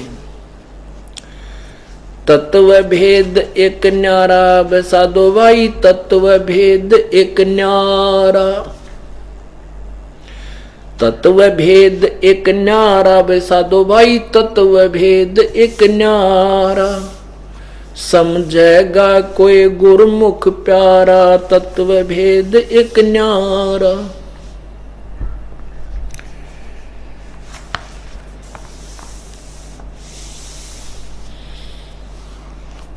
भाई मूंड मुंडावे कोई लटा रखावे, और जूड़ जटा सिर बार्या। कोई तो मूंड मुंडाता है और कोई बड़े बड़े कति कटवा लेता है, दाढ़ी मूछ मुंडा के गोटम घोट हो जाता है, और कई बड़ी बड़ी दाढ़ियां रखवाते हैं। मूंड मुंडावे कोई जटा बढ़ावे, जूड़ जटा सिर बार्या। पशु की तरिया कोई नंगा डोल, अंग रमावे छारा, तत्व भेद एक न्यारा वैसा दो भाई, तत्व भेद एक न्यारा। भाई कंद फूल फल पात खाते हैं, कोई वायु करे आहार। गर्मी सर्दी भूख प्यास से तन जीर्ण कर डारा, तत्व भेद एक न्यारा वे साधो भाई, तत्व भेद एक न्यारा। सरपन छोड़ बम्बई को पूजे, अचरज खेल अपार। सत्य नाम तज पाखंड में लागे, ये जान मरे गंवारा। तत्व भेद एक न्यारा वे साधो भाई, तत्व भेद एक न्यारा। ब्रह्मा विष्णु शंकर थक गे, धर धर जग अवतारा। ब्रह्मा विष्णु ये शिव जी थक गे, धर धर जग अवतारा। पोथी पन्ने में क्या ढूंढे, वेद कहत नित हारा। तत्व भेद एक न्यारा वे साधो भाई, तत्व भेद एक न्यारा। नेम धर्म और क्रिया सीखी, ये सब उर्ला व्यवहार। कह कबीर सुनो भाई साधो, सतगुरु करे उबारा। तत्व भेद एक न्यारा वे साधो भाई, तत्व भेद एक न्यारा।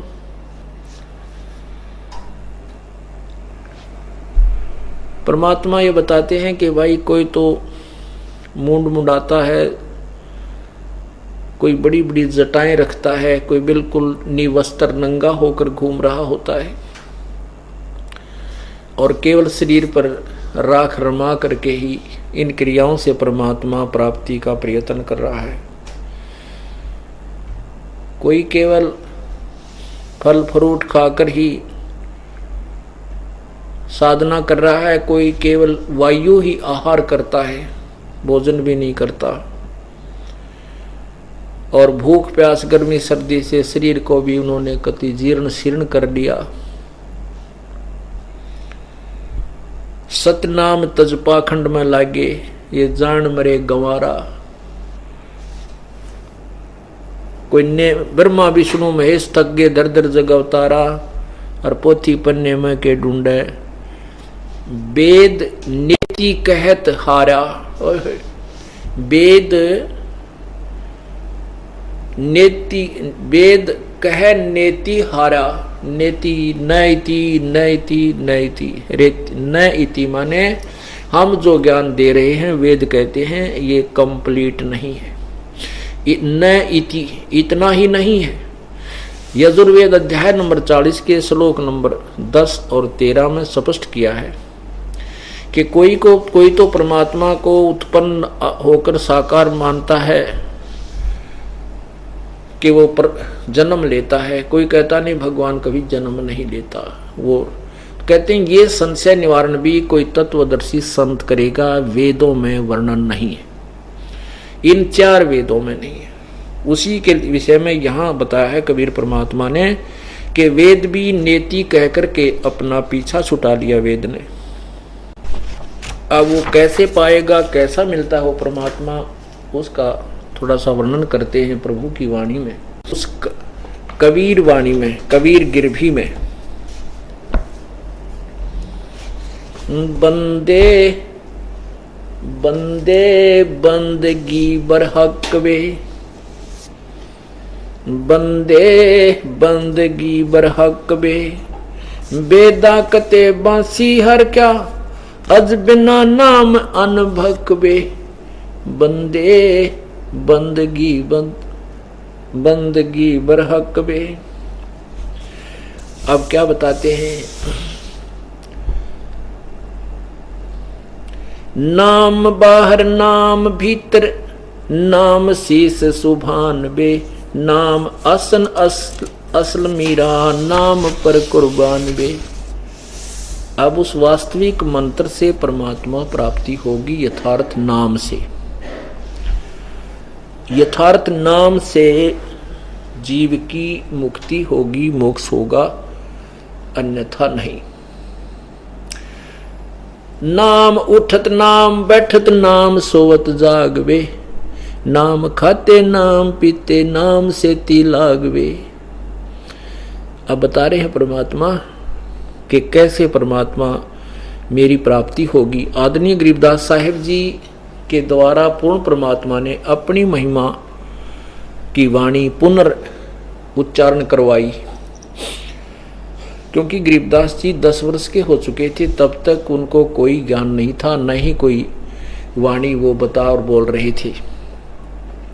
फिर उस परमेश्वर ने उनकी आत्मा को सतलोक दिखाया, सब ब्रह्मांड दिखाए, अपनी कृपा से उनके अंदर ज्ञान योग भर दिया, तत्व ज्ञान फीड कर दिया। तब उस परमात्मा की महिमा आदरणीय गरीबदास साहिब जी ने अपने मुखारबिंद से उच्चारण की, आंखों देखा। तो क्या बताते हैं? नाम उठत नाम बैठत नाम सोवत जागवे, नाम खाते नाम पीते नाम से ती लागवे। तू नहीं था जब नाम था, अब तू सरू नाम नाही बे। अब नाम सरू तू नाही बे। काफिर कहो अब कौन है, काफिर कहो अब कौन है, वही करता फिर मैं ही बे। कहते हैं यथार्थ ज्ञान ना प्राप्त होकर के अपने आप को तुम बहुत जो है शिक्षित और विद्वान और महर्षि यानी गुरु मान चुके हो, और सभी अपने अपने अनुभव को उत्तम मान करके जनता को भ्रमित कर रहे हो। उसके विषय में बता रहे हैं, काफिर कहो अब कौन है भाई करता फिर मैं ही बे। मैं करसो मारियो भाई तू तो करसो छूट बे। इस मार में होशियार बंदे गधा बने क्या ऊंट बे। हो करसो गद्दा होई मैं करसो बोक बे। बंदा बेसारे बंदगी तो स्वान है सब लोक बे। स्वान सुकर होत कुकर बिना धनी के नाम बे। सोहम ओम सोहम जाप जप हरदम तू आठों याम बे। अब क्लियर करते जा रहे हैं परमात्मा अपने ज्ञान को कि पूर्ण परमात्मा की प्राप्ति का एक ही मात्र तरीका है, वो सत्य नाम है, और वो 2 अक्षर का है। इसमें स्पष्ट भी कर दिया है, और यही प्रमाण क्योंकि नानक साहब को कबीर परमात्मा मिले थे और उनको भी सतलोक ले जाकर वापस छोड़ा था, जैसे आदरणीय गरीबदास साहिब जी को, और उनको ये मंत्र यथार्थ दिया था। उसकी विधि अलग से है जाप करने की। जब तक तो कोई विधि प्राप्त नहीं होगी पूर्ण संत से, तो इस नाम के ज्ञान हो जाने से भी कोई लाभ नहीं होगा। अब जैसे एक अपॉइंटमेंट लेटर होता है, बच्चे का नौकरी नियुक्ति पत्र होता है, और उसमें अधिकारी 10 साइन कर देता है, वही लाइनें होती हैं, वही पंक्तियां होती हैं। जब तक अधिकारी के साइन नहीं होंगे तो उन पंक्तियों को कोई पढ़ ले, गोटले से लिख ले, और किसी को भी वो पंक्तियां दस्तक करके कोई दे डाले, कितने को दे दे, उनको किसी को सरकारी लाभ नहीं मिलेगा। इसी प्रकार ये मंत्र जो है ये सतनाम है, अभी तक छुपा के रखना था, और सारनाम तो और भी गुप्त रखना है। सारनाम को तो खोला ही नहीं, परमात्मा ने अभी दास के ऊपर कृपा की है तभी आप तक पहुंचा है। पहुंचने लगा, इस समय देना था, क्लियर करना था, अब तक छुपा के रखना था। परमात्मा ने, कबीर परमेश्वर ने अपनी कबीर सागर में स्वयं ही कहा है कि धर्मदास तो 1 लाख दोहाई, ये सार शब्द कहीं बाहर न जाई। ये देखिएगा पवित्र कबीर सागर, इसको हमने 4 भागों में अलग अलग किया हुआ है, जल्द बनवाया। वैसे इकट्ठा बहुत मोटा है, बहुत भारी है। इसमें देखना, ये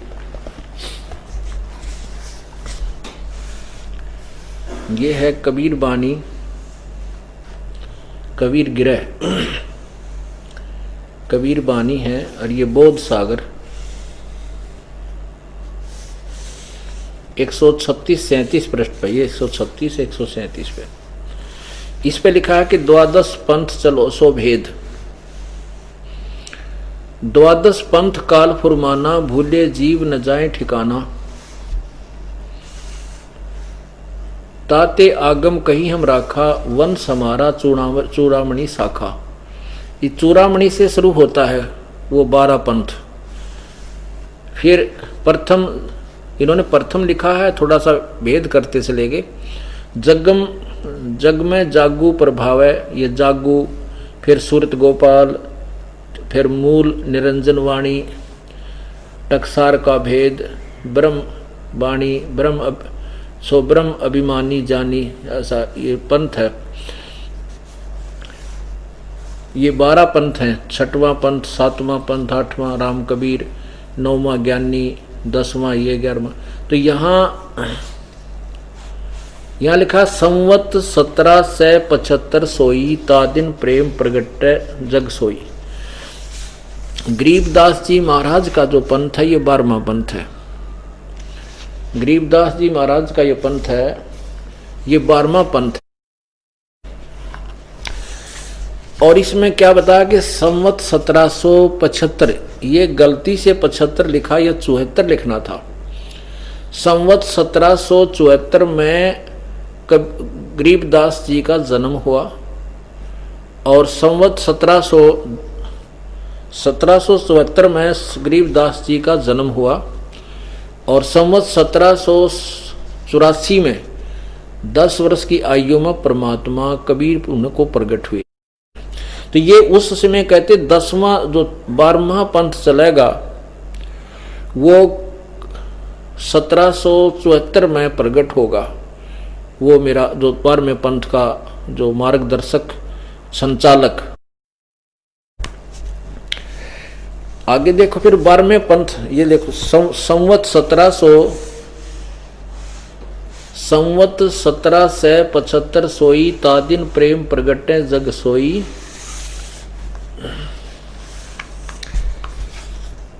आज्ञा रहे ब्रह्म बोध लावे, कोली चमार सबके घर खावे। यह साखी हमारा ले जीव समझावे, साखी हमारा ले जीव समझावे, असंग जन्म में ठोर ना पावे।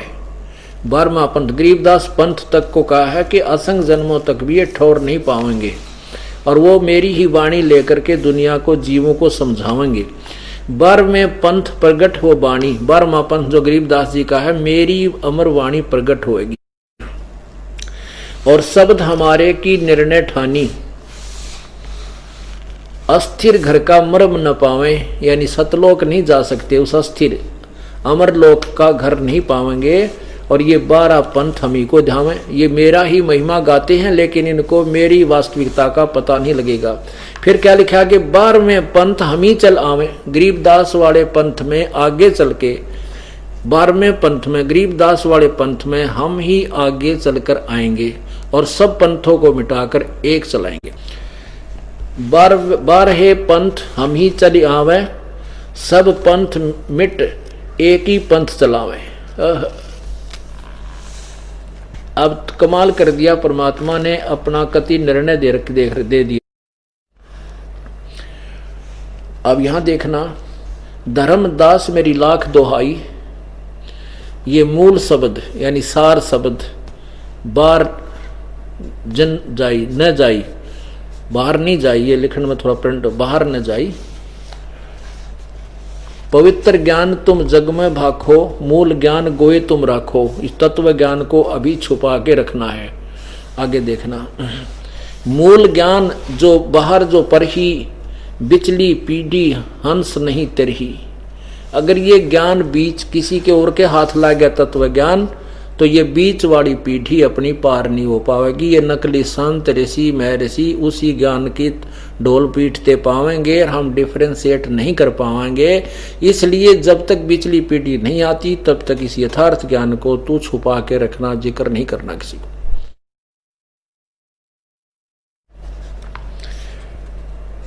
धर्मदास मेरी लाख दोहाई, मूल शब्द सार शब्द, बाहर जिन जाई, बाहर ना जाई, बाहर न जाई। पवित्र ज्ञान तुम जग में भाको, मूल ज्ञान गोई तुम राखो। गोई माने गुप्त रखो। मूल ज्ञान जो बाहर पर ही, बिचली पीढ़ी वंश हंस नहीं तेरही।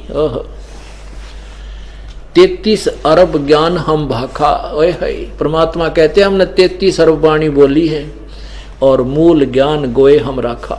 तत्व ज्ञान अभी तक हमने छुपा ही रखा है, मूल ज्ञान गोए हम राखा। देखना, और कहते हैं मूल ज्ञान तो तब तक छिपाई जब तक 12 पंथ मिटाई।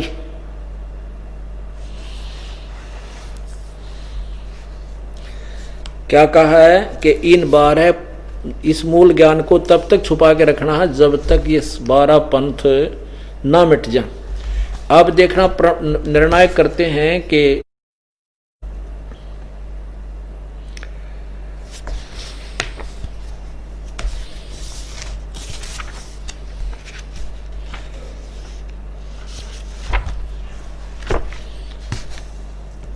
अब 12 पंथ तो ये हो गए। अब देखना 134 पृष्ठ पे क्या लिखा है।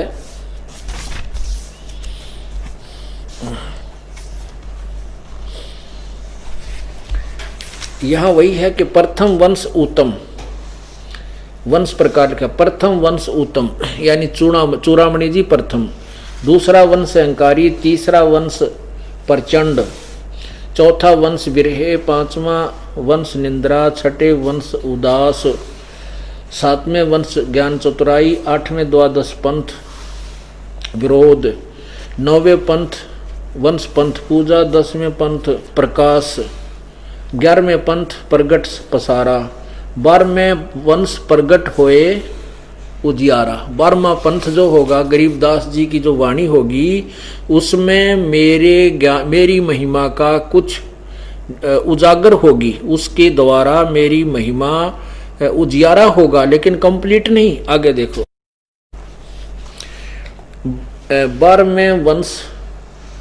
12वें वंश प्रगट होए उजियारा यानी मेरी वाणी प्रगट होगी। जैसे आपने अभी पढ़ा था कि संवत 1774 सोई तामम प्रेम प्रगट सोई, और मेरी वाणी का ही वो अर्थ लेंगे, मेरी महिमा की वाणी प्रगट होंगी।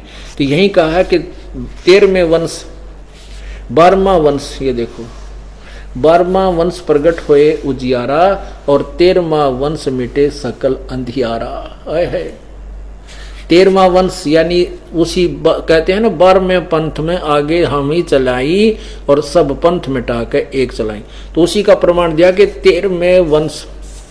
13वां वंश जो मेरा आएगा वो सभी अंधेरा मिटा देगा, पूरा तत्व ज्ञान। यहाँ देखना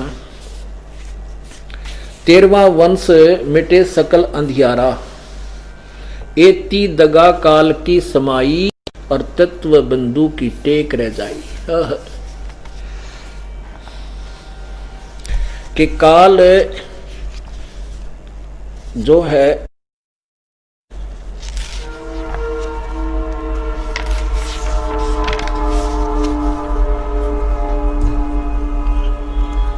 काल अपनी पूरी झक मार लेगा, लेकिन फिर भी हमारे तत्व ज्ञान को वो मिटा नहीं सकेगा।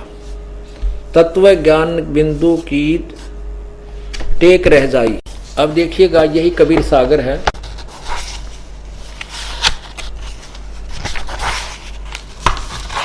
ये कबीर सागर 10वां भाग,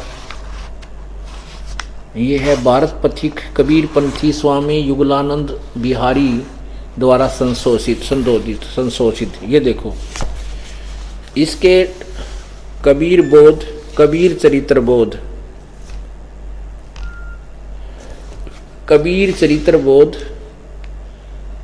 और ये कबीर वाणी, कबीर बोध सागर 1870 पृष्ठ पे क्या लिखा है। 12 पंथों का कतई निर्णय दिया है।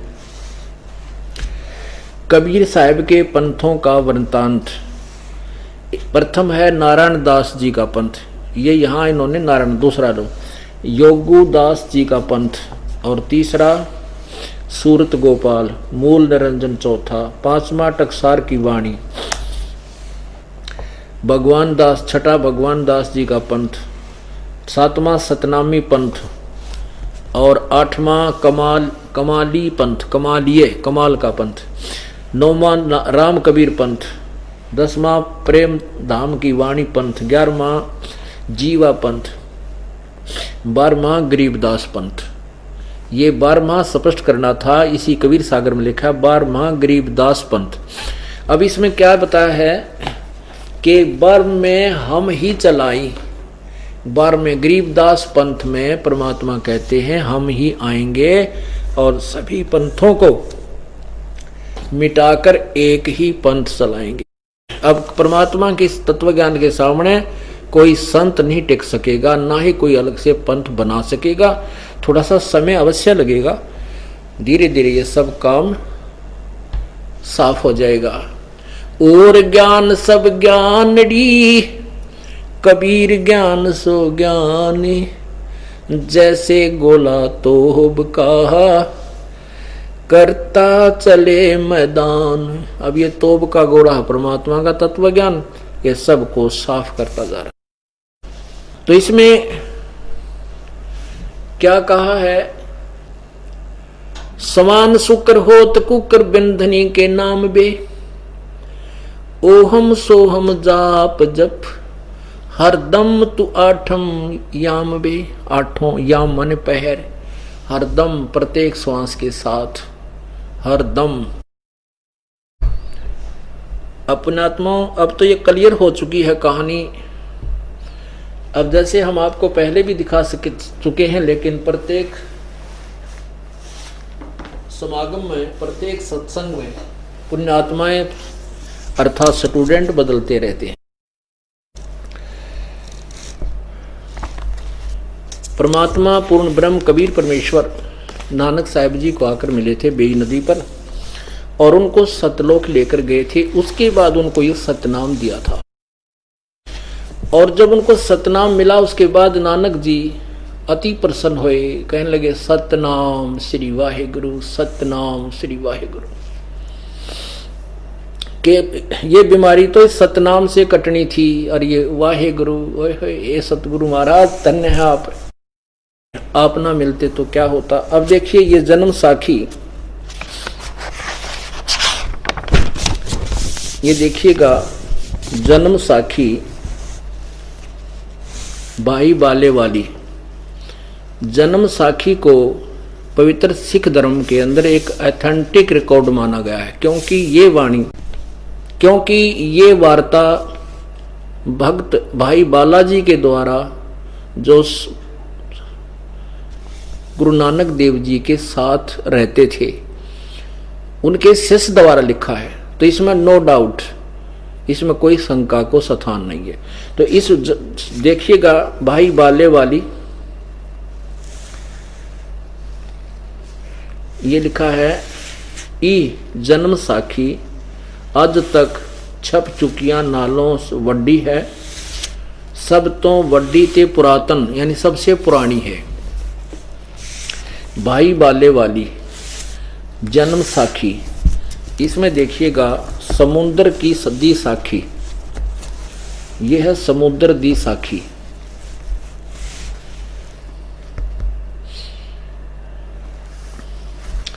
तो यहां पर, यहां से शुरू कीजिए। बाला संधु वाच, बाला संधु बोला, ताते हे गुरु अंगद जी, जद गुरु नानक जी अजीते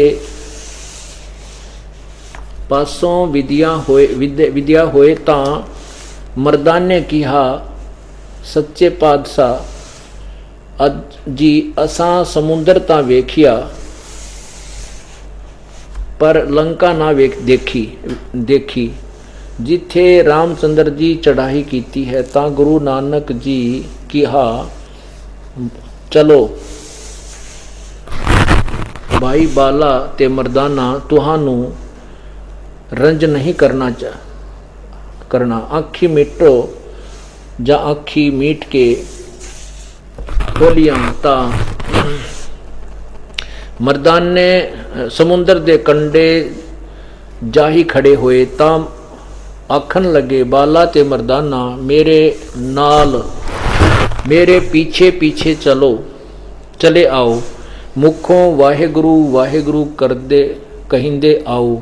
ते आगे आगे गुरु जी तुर पे, जैसे धरती ऊपर तुरदे सन, उसे तरह समुंदर ऊपर तुर पे जा चले जावण। ते पीछे बाला ते मर्दाना जावण। ता मर्दाने किहा विचार किया कि गुरु नानक देव जी ओम सोहम जपदे जांदे हन। ता मर्दाना भी ओम सोहम लगा जपण ते लगा गोते खावण। जा गुरु नानक जी वेखण देखण ता मर्दाना गोते खांदा है। ता गुरु जी किहा मर्दाना गुरु दी करनी वल नहीं वेखना, गुरु दे वचना पर चलना चाहिए। तू मर्दाना ओहे आख जे असा आखिया है। ता मर्दाना फिर लगा वाहेगुरु वाहेगुरु कहन। ता फिर जल ऊपर उसी तरह तुरन लगा।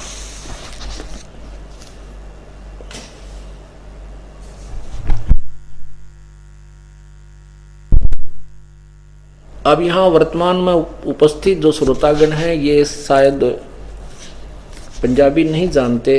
ये दास ने पढ़ा है कुछ दिन, इसलिए कुछ कुछ आती है। और पंजाबी पढ़े हुए भी बच्चे बहुत यहाँ पर उपस्थित हैं। फिर भी इन्हीं इसी तरह एक हिंदी में अनुवादित है। ये है जन्म साखी।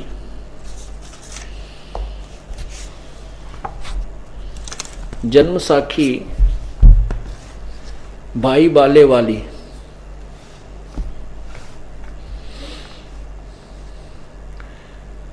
श्री गुरु नानक देव जी दी जन्म साखी। इसके यहां देखना समुंदर दी साखी।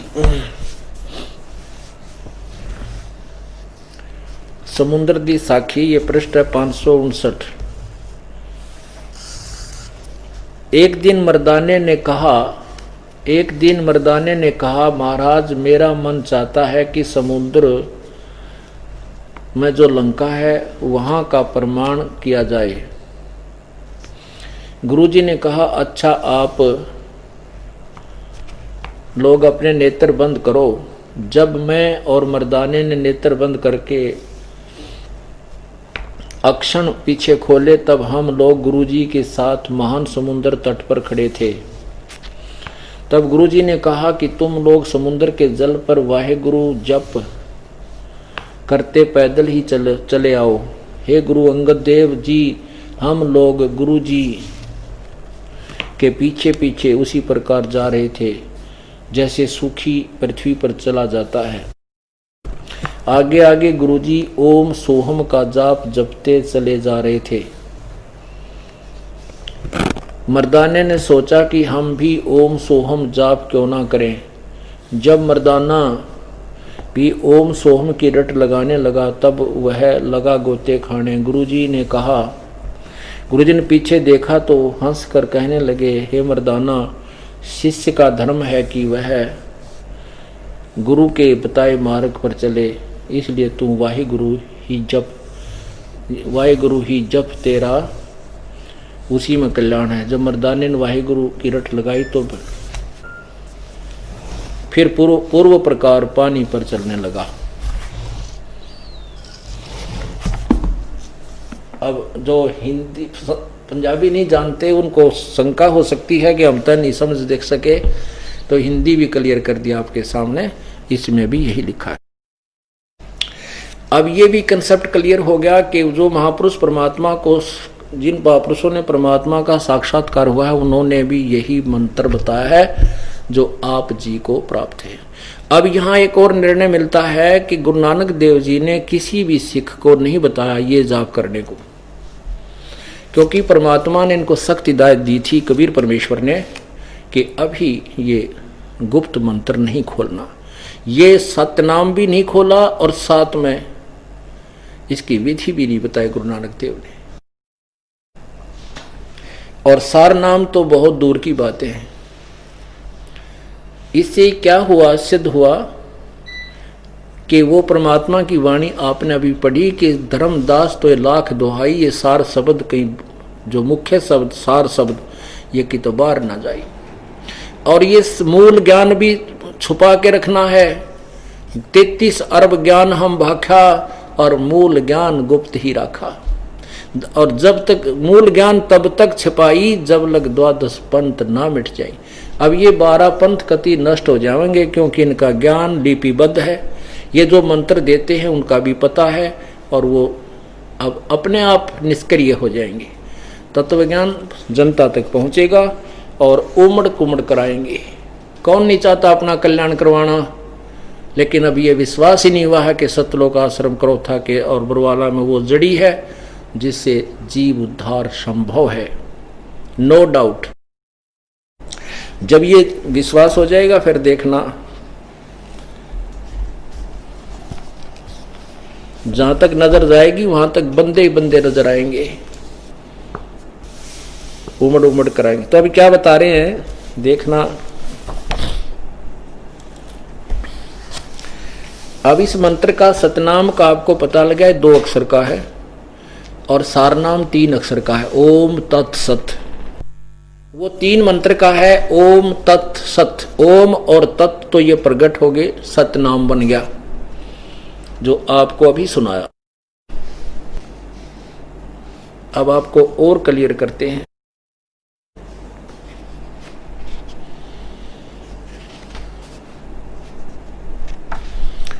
आदरणीय गरीबदास साहिब ने बिल्कुल क्लियर कर दिया है, स्पष्ट किया है।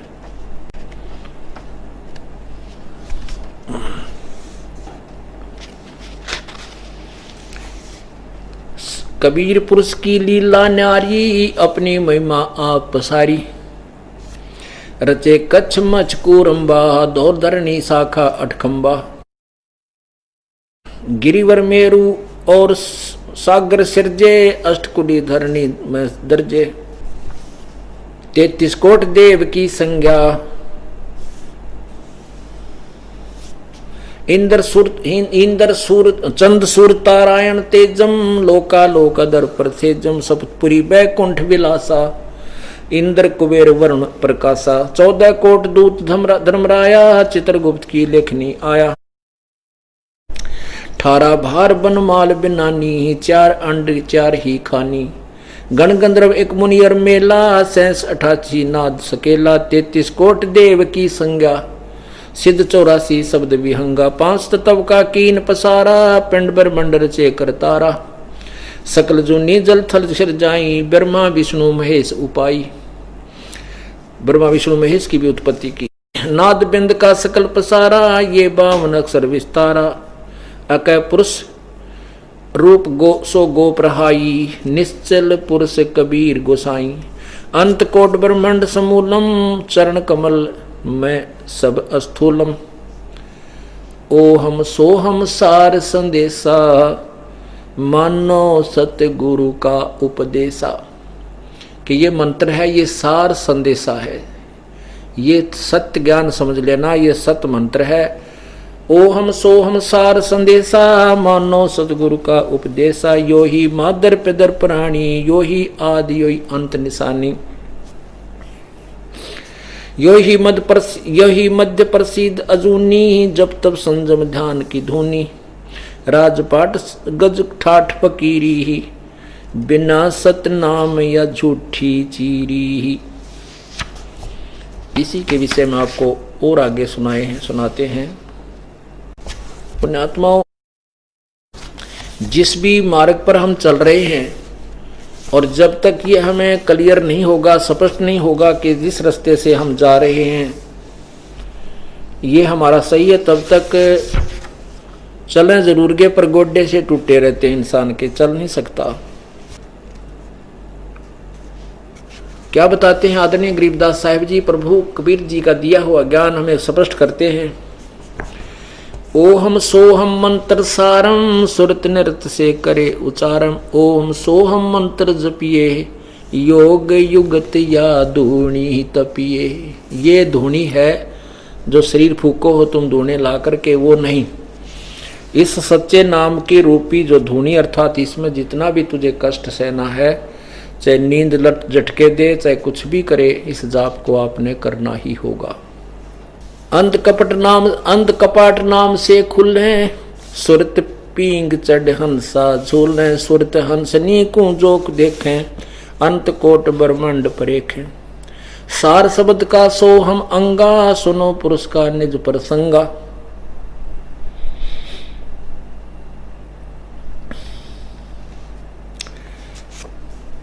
सतगुरु मिले कोई तत्वदर्शी ही, मूल मंत्र कोई हंसा परसी। समाधान है सुरत समूलम, गरीबदास पाया निज मूलम।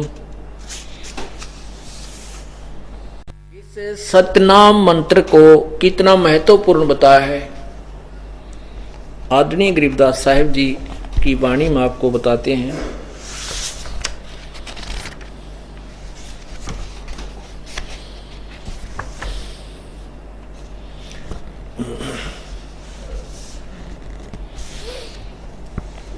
मन राजा खेलन चला रंग होरी हो, पर पटन की सैल राम रंग होरी हो। होरी माने जैसे कोई भी किसका खुशी मनाते हैं, कोई तो कुछ साधना करके खुशी मनाता है कि मुझे परमात्मा प्राप्ति होगी, कोई कुछ करता है, कोई कुछ करता है, लेकिन यथार्थ भक्ति विधि के बगैर सभी प्रयत्न विफल हैं, व्यर्थ हैं, उसका कोई लाभ नहीं।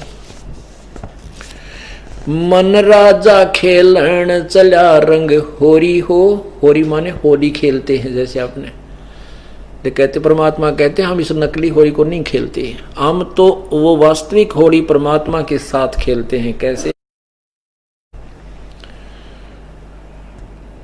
पर पटन की सैल राम रंग होरी हो, पावन टक पपील के रंग होरी हो, और ये पंडित लादे बैल राम रंग होरी हो। वो तो सिंपल सा जो मंत्र है इन चारों वेदों में नहीं है। ये पंडित ब्राह्मण लोग, विद्वान ऋषि बड़े बड़े बैलों के ऊपर सारे सदग्रंथ धर के शास्त्रार्थ करते फिरा करते, कहते वो मंत्र इन तुम्हारे सदग्रंथों में नहीं है। सार शब्द हम जग सो हम शब्द हम जग में ल्याए, सार शब्द हम गुप्त छुपाए।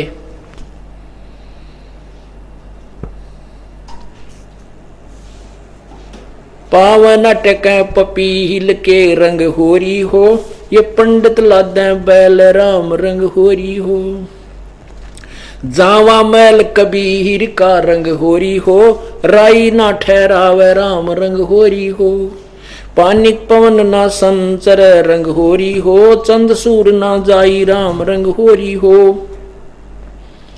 चार वेद पंडित पढ़ा रंग होरी हो, 52 अक्षर लेख राम रंग होरी हो। वो अक्षर या मैं नहीं रंग होरी हो, रहे शेष के शीशे राम रंग होरी हो। वो मंत्र वास्तविक मंत्र तुम्हारे वेदों में नहीं।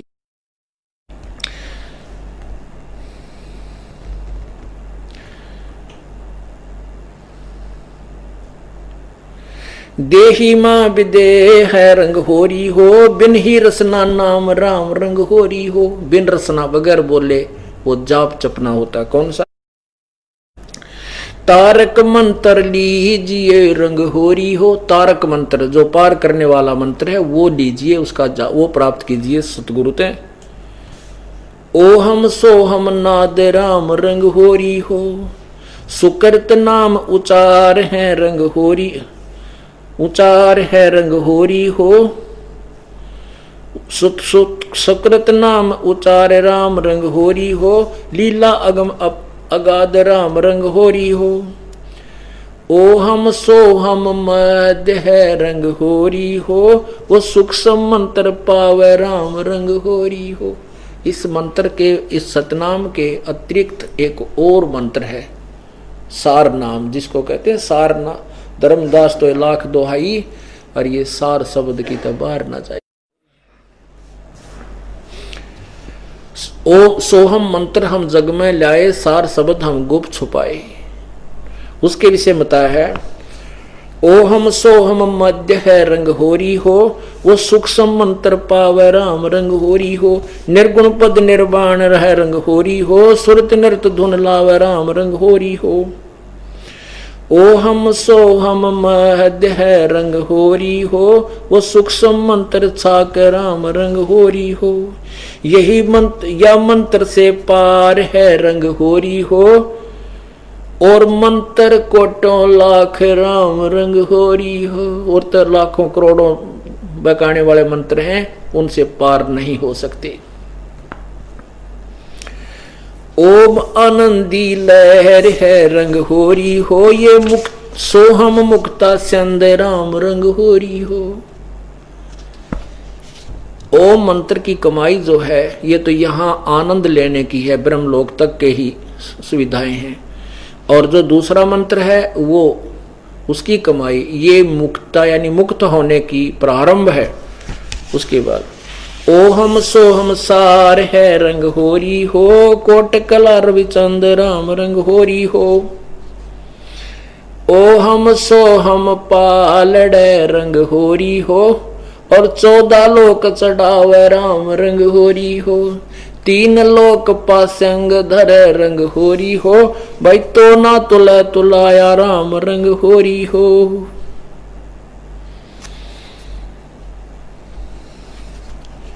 अब क्या बताते हैं कि इस जो मंत्र आपको दिया गया है सतनाम का, ये इतना कीमती है कि एक जो विधिवत साधना मर्यादावत एक श्वास का सिमरन सतनाम का, उसकी कमाई को, उसकी जो कमाई है, उसकी जो कीमत है, उसका वजन एक पालड़े में रख दे, तराजू के में तुला के एक पलड़े में एक मंत्र के जाप की, एक सिमरन के जाप की कमाई पूर्ण संत से लेकर मर्यादा में रहते हुए अधीनी से नम्रता यानी सब मर्यादाओं से, तभी उसकी कीमत बनती है। एक तरफ तो एक सतनाम के जाप को रख दे, एक तरफ यहाँ के 14 लोक चढ़ा दे, और 3 लोक ये स्वर्ग पाताल और स्वर्ग लोक और पृथ्वी लोक और पाताल लोक, इनको पासंग रख दे। पासंग क्या होता था, जैसे पुराने समय में हम देखा करते, ये जो व्यापारी लोग आते थे घर से हमारे कणक लेने आते थे, तो उनकी तराजू कहा करते घर के, भाई तराजू ठीक कर। वो तराजू को ऐसे करते थे तो पलड़ा ऊंचे नीचे हो जाता था, तो उसको बैलेंस करने के लिए, उसको पासंग लेस करने के लिए, वह पासंग बोला करते जिसमें कुछ त्रुटि होती, तो उसी कणक में से एक पलड़े में कुछ कणक डाल देते थे, फिर वो बराबर हो जाता था। फिर उस कणक साइड में बट्टे रख देते थे और फिर उससे वो कणक तोलते रहते। वो पासंग वो व्यर्थ रह जाता था, वो पासंग थी, वो उसका कोई गिनती नहीं। तो कहते हैं तुम तो यहाँ छोटा मोटा कोई मंत्री पद पा जाए, इसमें फूले नहीं समाते। और इस मंत्र के जाप की इतनी कमाई है कि इन तीनों लोक को, इंद्र का लोक, स्वर्ग लोक में इंद्र का लोक है वो भी, और पृथ्वी की पूरी पृथ्वी का शासन और पाताल लोक, इन सभी को एक पासंग रख दे, ये तो व्यर्थ में रखे जाएं, और 14 लोक चढ़ावा राम रंग होरी हो, तो ना तुला तुलाया राम रंग होरी हो। इस एक श्वास के सिमरण का इतना महत्व है, इतनी कीमत है, जो सतनाम है। पुण्यात्माओं, अब मोक्ष होने में कोई रुकावट नहीं होगी, रुकावट होगी जो ज्ञान समझ में न आने की। और जब ये तत्व ज्ञान समझ में आ जाएगा, भ्रमित नहीं हो सकते। चाहे यहाँ पर आप कोई ब्रह्मा विष्णु महेश भी आकर आपको डगमग करना चाहे, आप ज्ञान में डगमग नहीं हो सकते।